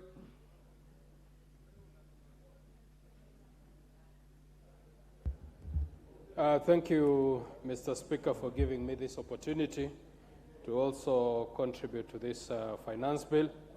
And Mr. Speaker, let me start by saying I oppose the finance bill, and I really pity with my colleagues from Kenya Kwanza because they're really trying to justify something that they also know will not fly in their villages.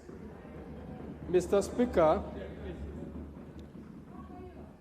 this is a draconian and backward way of collecting revenue from our people. Honorable Speaker, as representatives of the people, I want to hear one member of parliament whose people come to him to ask for a house. I don't know, Mr. Speaker, where the executive has been informed that the priority of Kenyans is houses, Mr. Speaker. Order. Mr. Speaker, please protect me. Mr. Speaker, Order, honorable members. I will protect you, also avoid unhelpful provocations. Thank you, Mr. Speaker. The proposal, Mr. Speaker, to collect 2,500 shillings and targeting 3 million Kenyans.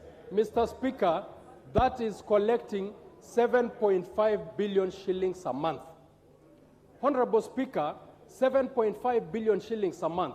If this money was proposed to be put in education, which is an area that most of our people are in need of, if this 7.5 billion shillings was put in education, I would gladly contribute 2,500 shillings.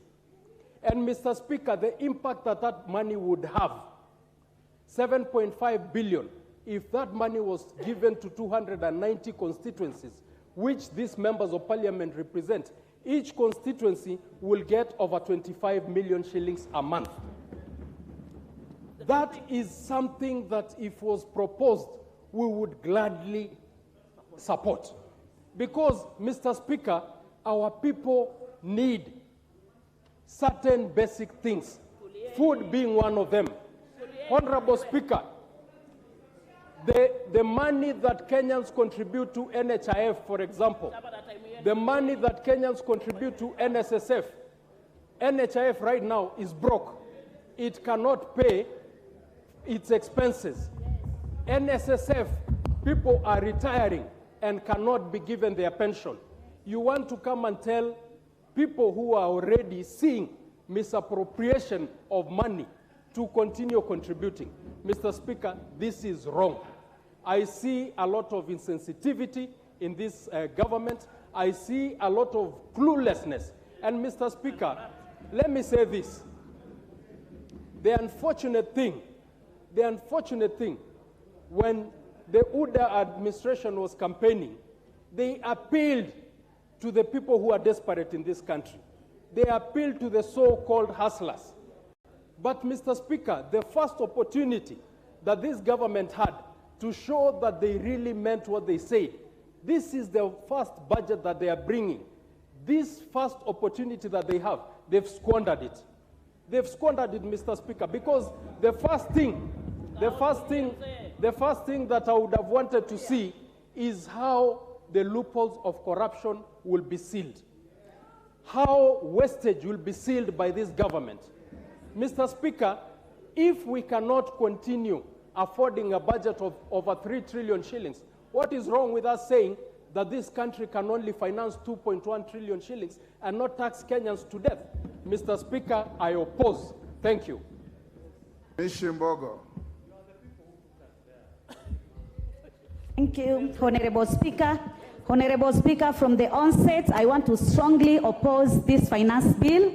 Honorable Speaker, a formula of taxation which is going to burden the Kenyans and increase the cost of living. Honorable Speaker. Honorable Speaker, increasing the fuel levy to 16%, it means the cost of production is going to be high, the cost of transportation is going to be high. It will also affect agriculture because agriculture depends on machinery and the machinery also depends on diesel and petrol power. Order, Honorable Speaker. Order, Mishimbogo, you'll have 4.5 minutes. You will be the first in the afternoon. Members, you may rise. It's now 1 o'clock. We'll take a lunch break and resume at 2:30.